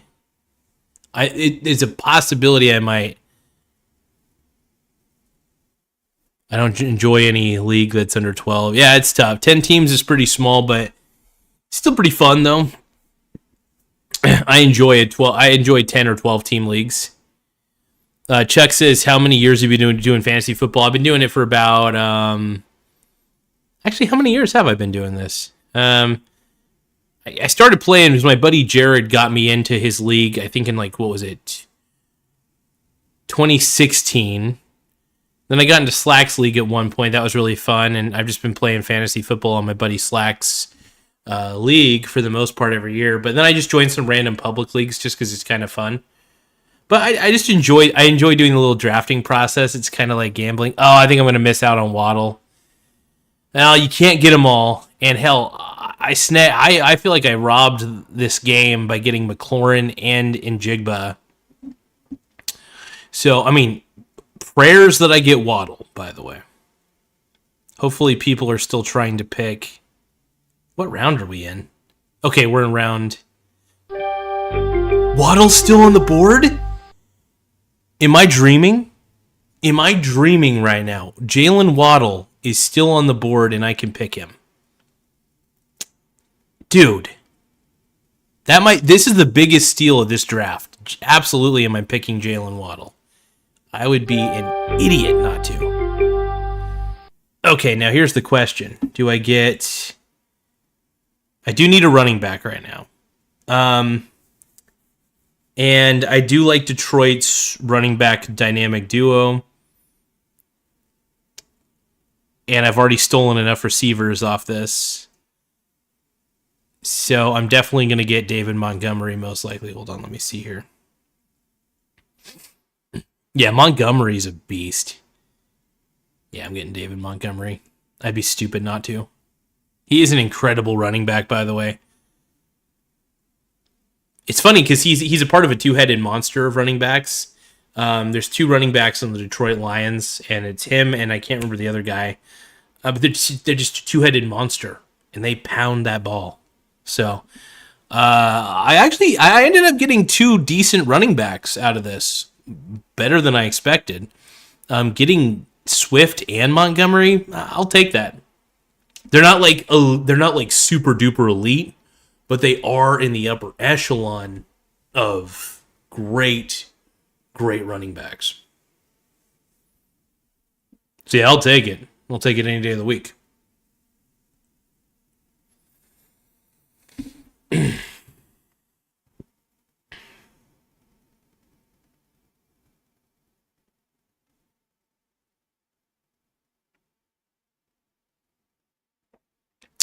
I mean, if there's other running backs on the board, yeah, I'll take a few extra running backs. Why not?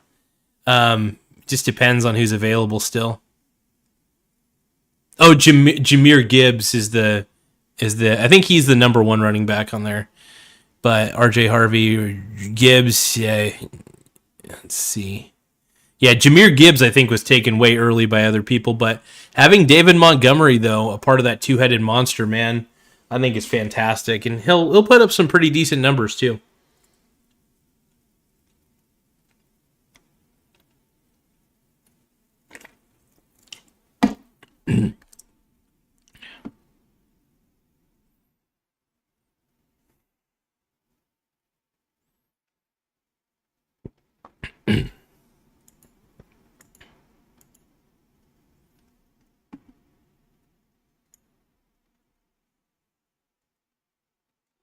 So you guys, since I can't get the real Michael Saylor on the Michael Garza show, I have a proposal for you guys. What do you guys think about this? I am going to propose that ChatGPT act as Michael Saylor because I'm going to tell ChatGPT, look, I've always wanted to interview Michael Saylor. Can you act as Michael Saylor and let me interview you? That's what I'm going to tell ChatGPT. In fact, I may do this live here pretty soon. I don't know.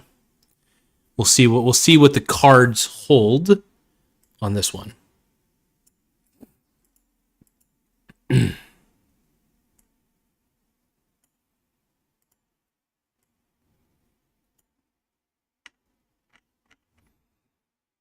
All right, well, the good news is I got the running backs. So now I just need to rack up. Now, the whole goal here is to rack up on bench player receivers.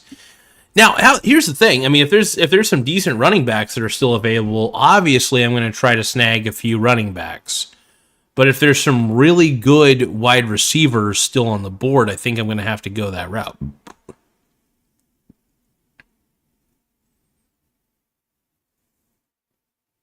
RJ has a chance to be the running back one in Denver. Heck yeah.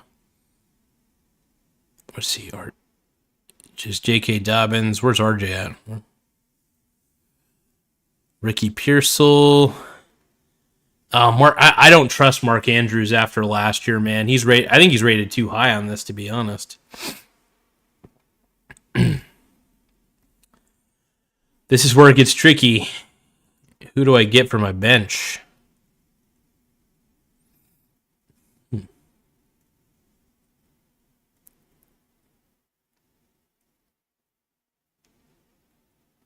Oh, Ricky Pearsall's not bad, but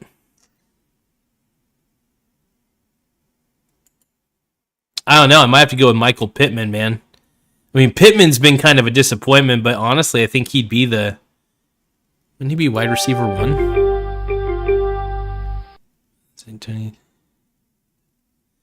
Only 27 target share in all 10 seasons. Average underrated flex option with a. Yeah, I don't know. I mean, we're kind of in the lower. We're in round 9, so you're kind of just getting whoever you can get for your bench.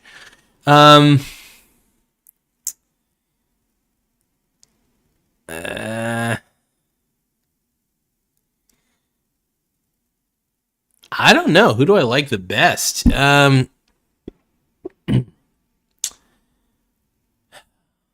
I would definitely go over. I would go Pittman over Pearsall. So I'm gonna get Pittman. I don't trust Mark Andrews. I'd rather just get a mediocre tight end, if we're gonna be honest. So I draft tight end fairly last. I don't even care who I get for tight end. I'll stream tight ends if I got him, man. I really don't give two shits about the tight end position. Trying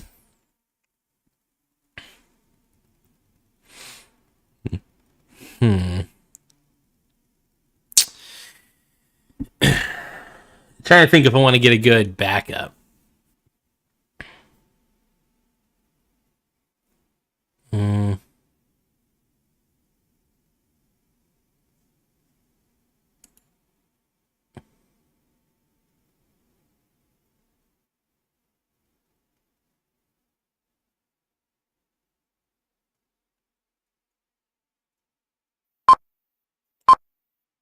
Yeah, I'll pick Pearsall. Yeah, that's not bad. Okay, so dude, I'm actually picking pretty well for wide receiver. And he's going to be pretty well targeted in San Fran, so I think it's going to be interesting to. Oh, by the way, Tim. You need to take a shot. I think is what you said. You got some hard liquor, I think. So see, Tim, this is my strategy. I actually draft tight end dead last. I'm trying to rack. See, look at my bench. Do you see that bench? I got Njigba, Waddle, Pittman Jr., and Purcell. I got elite wide receivers everywhere. Now I got the bare minimum, I'll admit it, when it comes down to my running back situation. But look at this. I got Hurts, Swift, Montgomery, and I'm loaded. So I have wide receivers to play in this position, this position, this position. Now I need to load my bench up a little bit. I do think I may need to get a tight end here pretty soon, actually. It's something I probably might need to do right now. Oh.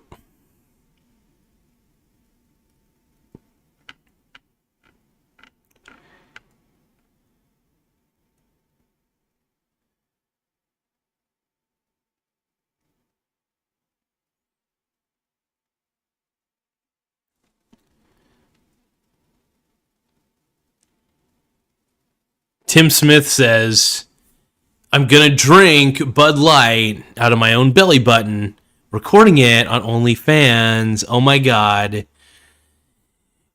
Tim Smith, I don't know why I'm sounding like Chris Hansen, but Tim Smith's OnlyFans is where it's at. I don't know the URL, but we all know that Tim Smith is going to do what he's going to do. What are you doing here? Yeah, this is actually, dude, this might be, I stole every wide receiver you could steal in this. Like, straight up. Like, it's insane. Now, I haven't picked a defense or a kicker or a tight end yet, but that's okay. I'm stacking wide receivers on my bench. I'm totally fine with taking a mediocre tight end, mediocre defense, mediocre kicker.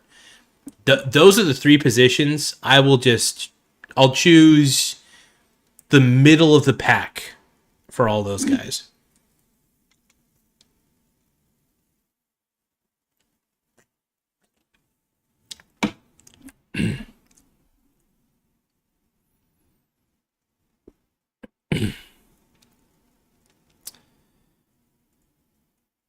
Okay, I'm coming up next.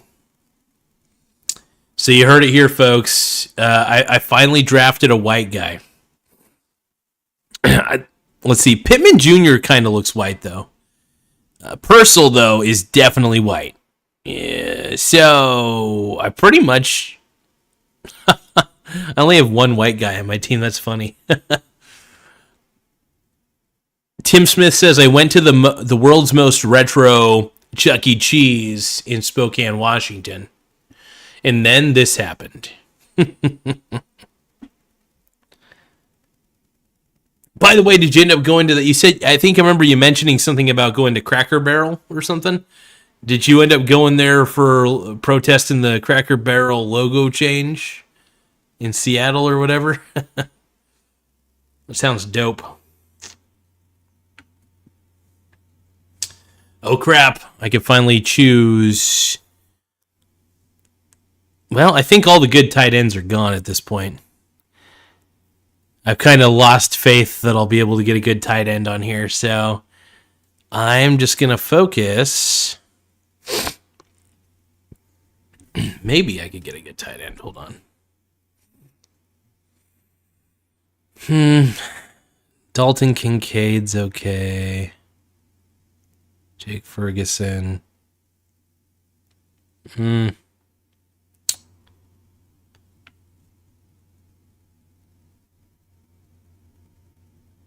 It's a good running back. He's good.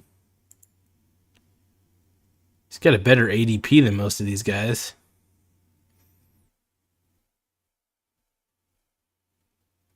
But I might miss out on this running back. Darn it.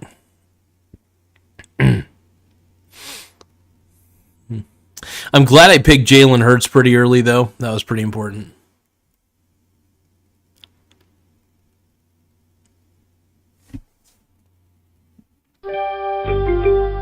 Oh, wow. Cam Scadabo's still available. Nice. I guess he'll be a good backup.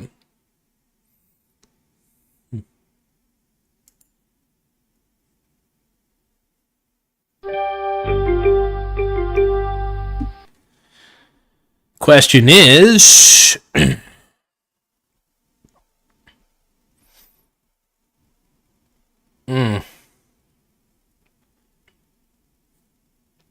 The running back situation for Jacksonville is going to be pretty tricky. As far as it goes, though, man, these are tough. Well, I do need a tight end, so...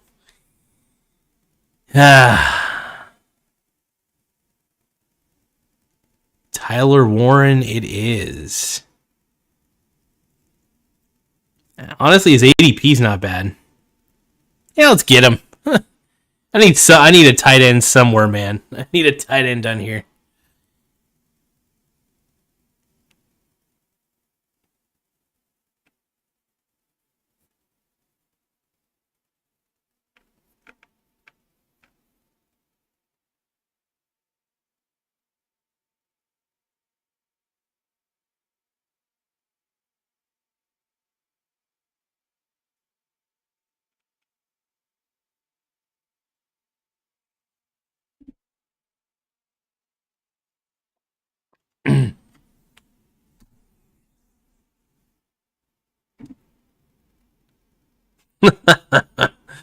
Let's see. Tim Smith is saying that he got stopped at the border. They told him that he looked like a Hunter. No. They told him that Tim Smith had liked a Hunter Biden tweet in 2028, and they wouldn't let him cross. Oh my god! So wait, they wouldn't let you back into Canada, or they wouldn't let you cross the border into the U.S. What's going on here? What are we doing here? What are you doing here? Oh.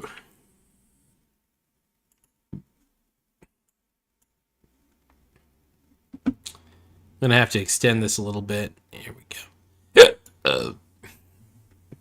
Yeah, at this point, really, all I need to get is a defense and a kicker. But like I said, I try to stack my bench as high as possible. So I don't even bother getting a defense or a kicker until my bench is satisfied.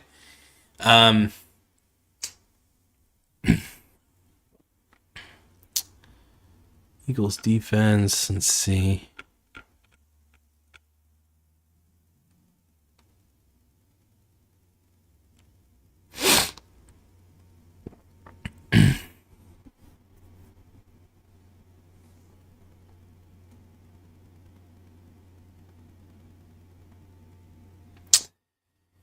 Well, everybody's taking so long.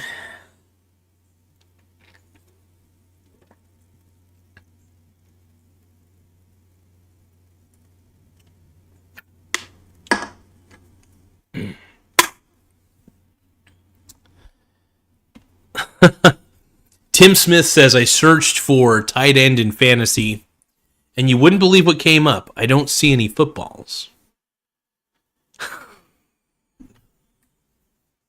Oh, God. Tim Smith says, I was allowed to stand by the fence and have an Uber drive-through throw me a bag of Carl's Jr., but that's it. That's so funny. Sostin says, I like Charbs and Mason. Heck yeah. Charbs and Mason. Let's see.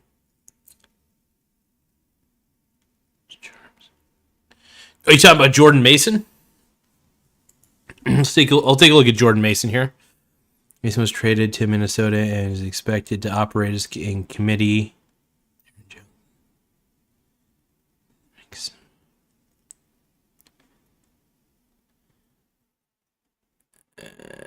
But he should push for roughly half of Minnesota's carries with Jones handling the passing down work. Mason doesn't figure to provide standalone. Yeah, I actually could see adding him to my bench, though. But then again, Travis Etienne has a little more potential upside. Oh, somebody already snagged him. Never mind. Somebody snagged Etienne? Yeah, okay.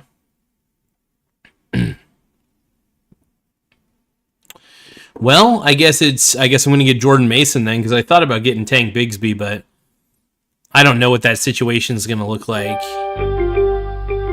But I think Jordan Mason might be a decent one.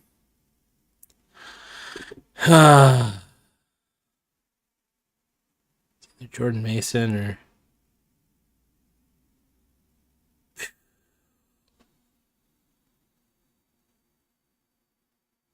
I already got a lot of good. I got a lot of good wide receivers, so maybe I'll just stack my bench with running backs at this point.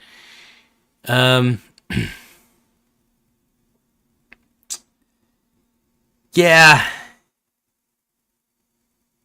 Ugh. I don't know. Aaron Jones is kind of an older running back at this point, so it might be best to have Jordan Mason as an insurance policy. I think he'd be fine as a bench player, so we'll put him down.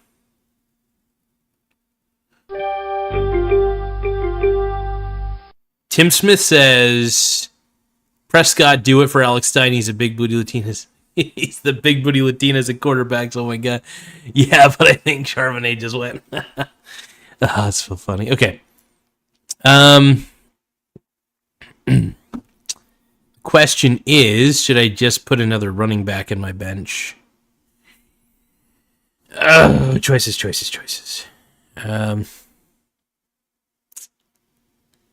Trey Benson.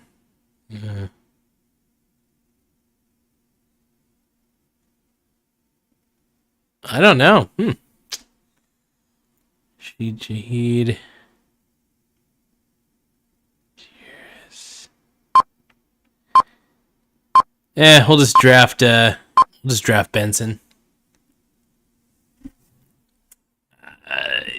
These are probably going to be some throwaway options, to be honest, but I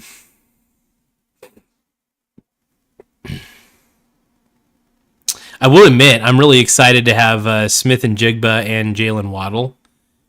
Having Waddle and Jigba on the bench, those are solid. Those are, if they have really good matchups, dude, you're pretty much good the rest of the time, man.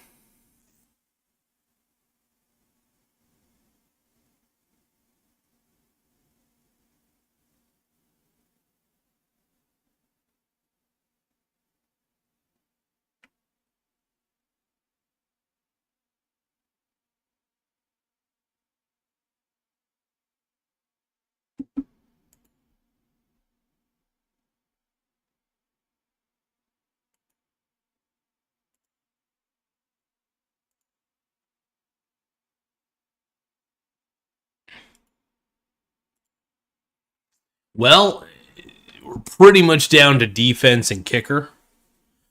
So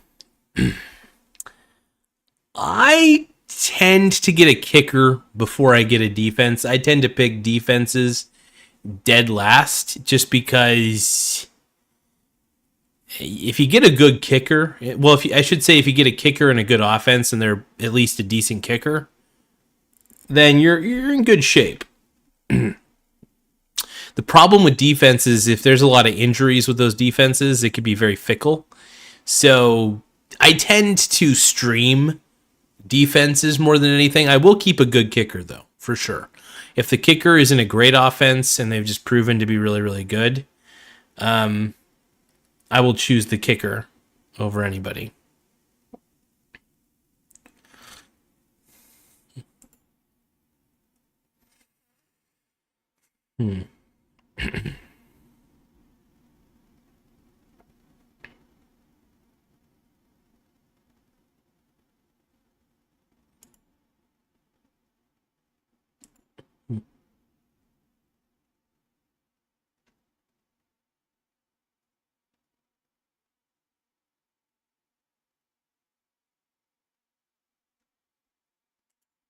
See, the thing is, I don't really trust Baker Mayfield, so that's where it gets a little tricky for me.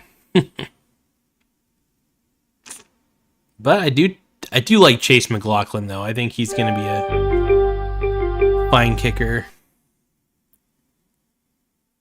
I'm actually surprised nobody's picking him. The ADP for all these kickers is kind of rough anyway.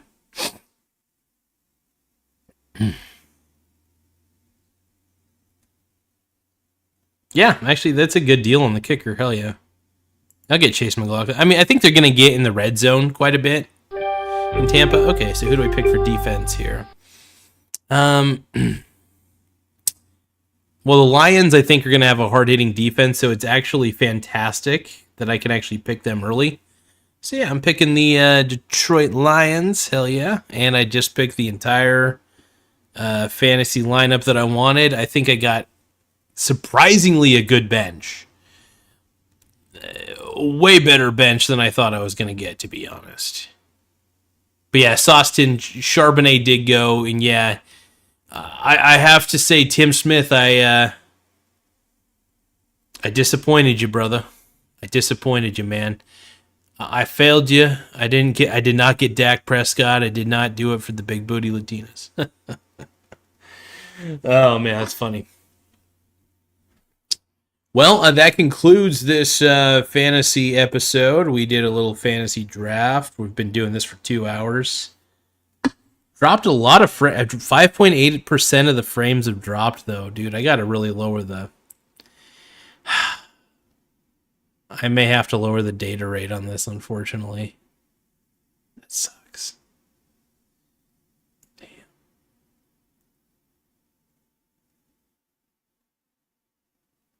That's okay. I gotta do what I gotta do.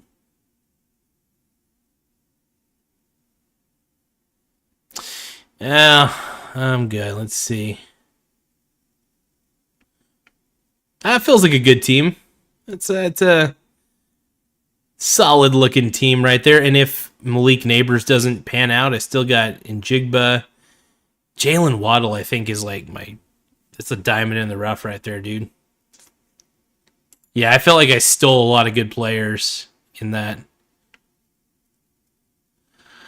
Yep, there's my that's my team, man. Looking fabulous, brothers. Got some very basic ass running backs though. These running backs are pretty good. It turned out better than I expected. Heck yeah. Smith is greater than Swift. That's funny. Yeah, dude. Okay, I think I feel like Jalen Waddle I think is the biggest steal out of all these ones, and I think he's gonna steal the wide receiver 1 spot from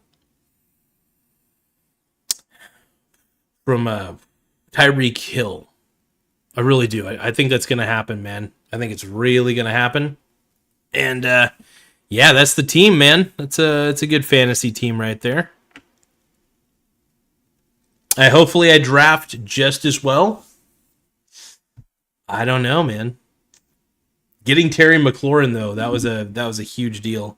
I think if I were to do it differently though, I actually would have gotten Amon-Ra St. Brown over Malik Neighbors. That's the only mistake I think I made. But honestly, I stole so many good receivers that even if Malik Neighbors didn't pan out, I got Njigba, who I think will do fantastic actually this year. I've got I got actually a pretty good lineup. But yeah, I would definitely get St. Brown over Neighbors. I will say that.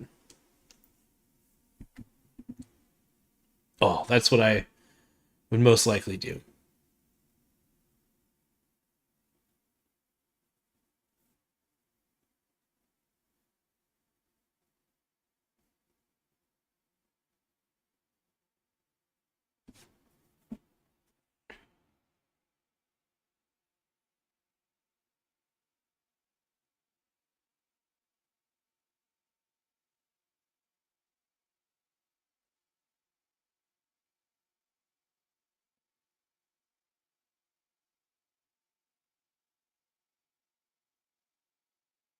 Oh, my brother, he's basically a brother at this point. My boy Antoine wants me to try. I think I have to download there was a stream. I don't know if you guys saw the interview that I did at the Egyptian Theater. If you guys look at my videos, I did an interview with one of the organ players, and it was a pretty good interview. It was pretty fun. Not perfect by any means, but it was a pretty good time. It was a blast. Hold on. I will admit I'm losing my voice just a little bit, so I just want to apologize to anybody notices that. Give me 1 second, though, folks.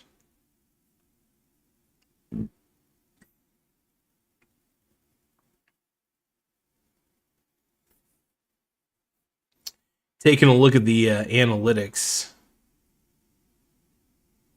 Oh, wow, there's been a lot of people viewing this. That's shocking. Yeah, you guys, make sure you guys like the video and subscribe to the channel. That's something big deal.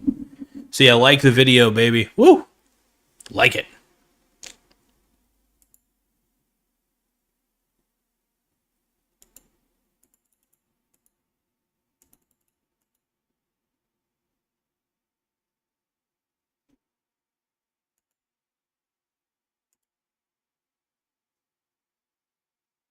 All right, I'm going to go back to aggressive, not balanced. I'm going to go back to balanced on the ads a little bit. So you guys might see an ad here in a second. Sorry. But yeah, not a bad team. But yeah, I can't wait to do my buddy Slack's fantasy football thing tomorrow. Like I said, I'm going to be loading up on wide receivers. So as long as I have 3 great wide receivers that I could play at any time, I believe that the flex position is meant for wide receivers only. Now, you don't.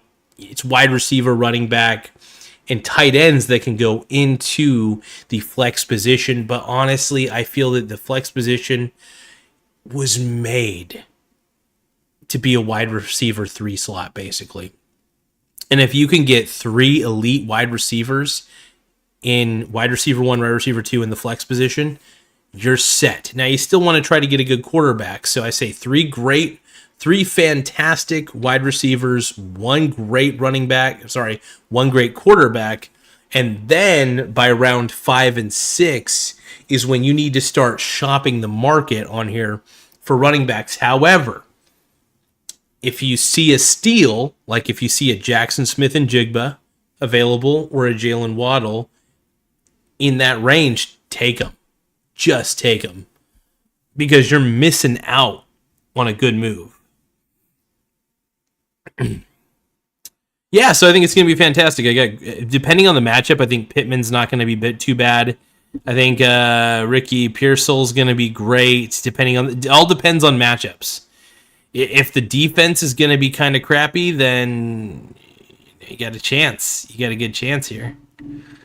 But yeah, I think Ricky Pearsall's going to be fantastic. I think Waddle's going to be good. Here's the thing: Pearsall is not going to have the level of competition at the wide receivers position because a lot of those other guys are down, or not down, but traded or just injured. So Pearsall's going to have a lot of opportunity, a lot of target share. So we're going to see what happens with that. But hey, I was able to get a lot of good wide receivers early. And I'm pretty satisfied with that, actually. Now, Brian Thomas Jr. is going to be an interesting one.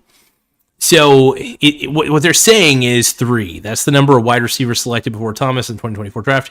It's also the number of wide receivers who outscored him in fantasy during his rookie season. Let's see. The LSU product finished in the top 5 amongst receivers in both yards and touchdowns, despite ranking 29th in routes and 19th in targets. Thomas's volume will need to increase in year 2 in order to maintain wide receiver 1 fantasy production.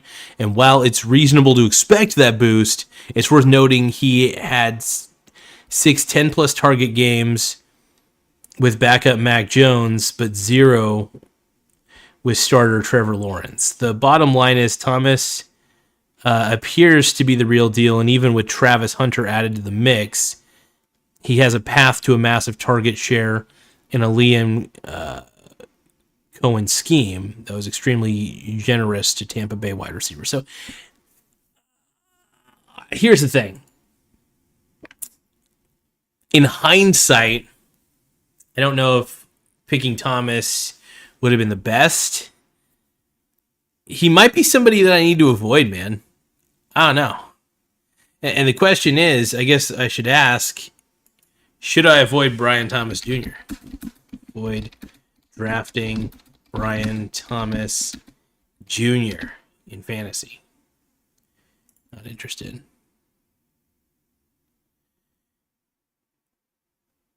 Consider him a high upside wide receiver one with potential, though he comes with some risk. Consistency in a new coaching system and a potential battle with rookie hunters. He offers significant upside with the right offensive environment. And Cohen, but his quarterback situation and competition production making him a risky but potential. Yeah, I don't know. I mean, I might regret that pick overall, but it'll be interesting. Instead of picking Malik Neighbors, I should have picked Amon-Ra St. Brown because I think, I don't know, I just find him to be more consistent. But honestly, having these dudes right here, I feel like I at least scored on the wide receiver lot. So, let's see. Should have taken Sam. Screw Sam Darnold. And dude, Russell Wilson was not on the radar anywhere. I did not see him on the radar at all. Should have taken Sam Darnold. God damn it. Rate the other team names in your fantasy league based on gayness. All right, let's take a look at this here.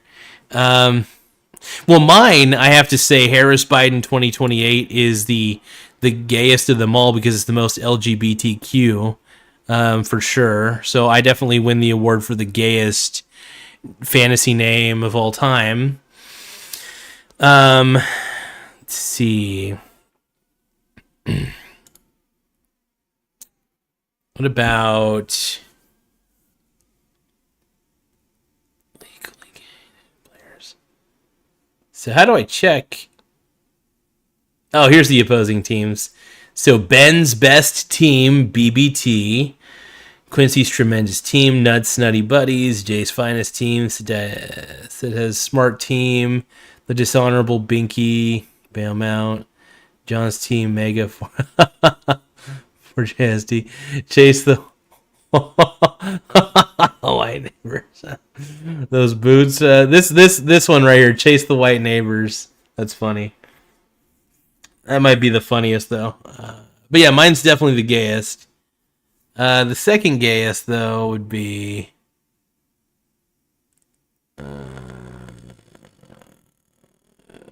Nuts Nutty Buddies. I don't know. That seems pretty gay. Yeah. Other than that, though, man, that's about it. All right, I am a little bit tired at the moment. I will admit it. But thank you, Tim Smith. I appreciate you. Honestly, anytime I can interact with Tim Smith in any capacity, whether it's in chat, whether it's just video session, I got to make sure that I need to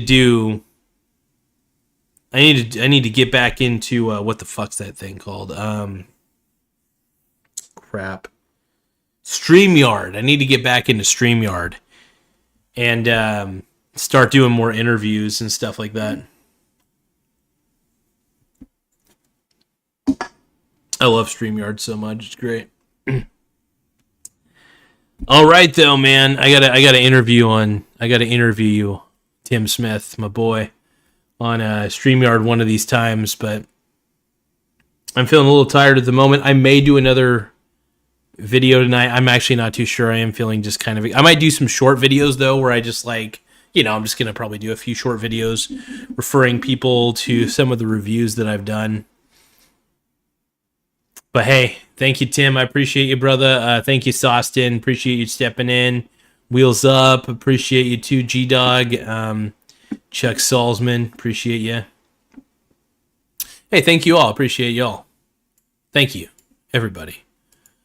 But take this headset off. I'm Chris Hansen, Dateline NBC. I think what we realized is even if you're an experienced person in this stuff, You know, doing these practice drafts, which is what I see these as practice drafts. It's going to help me figure out how I'm gonna do in a 12-team league. It's going to be interesting, though, man. It's going to be very interesting, for sure.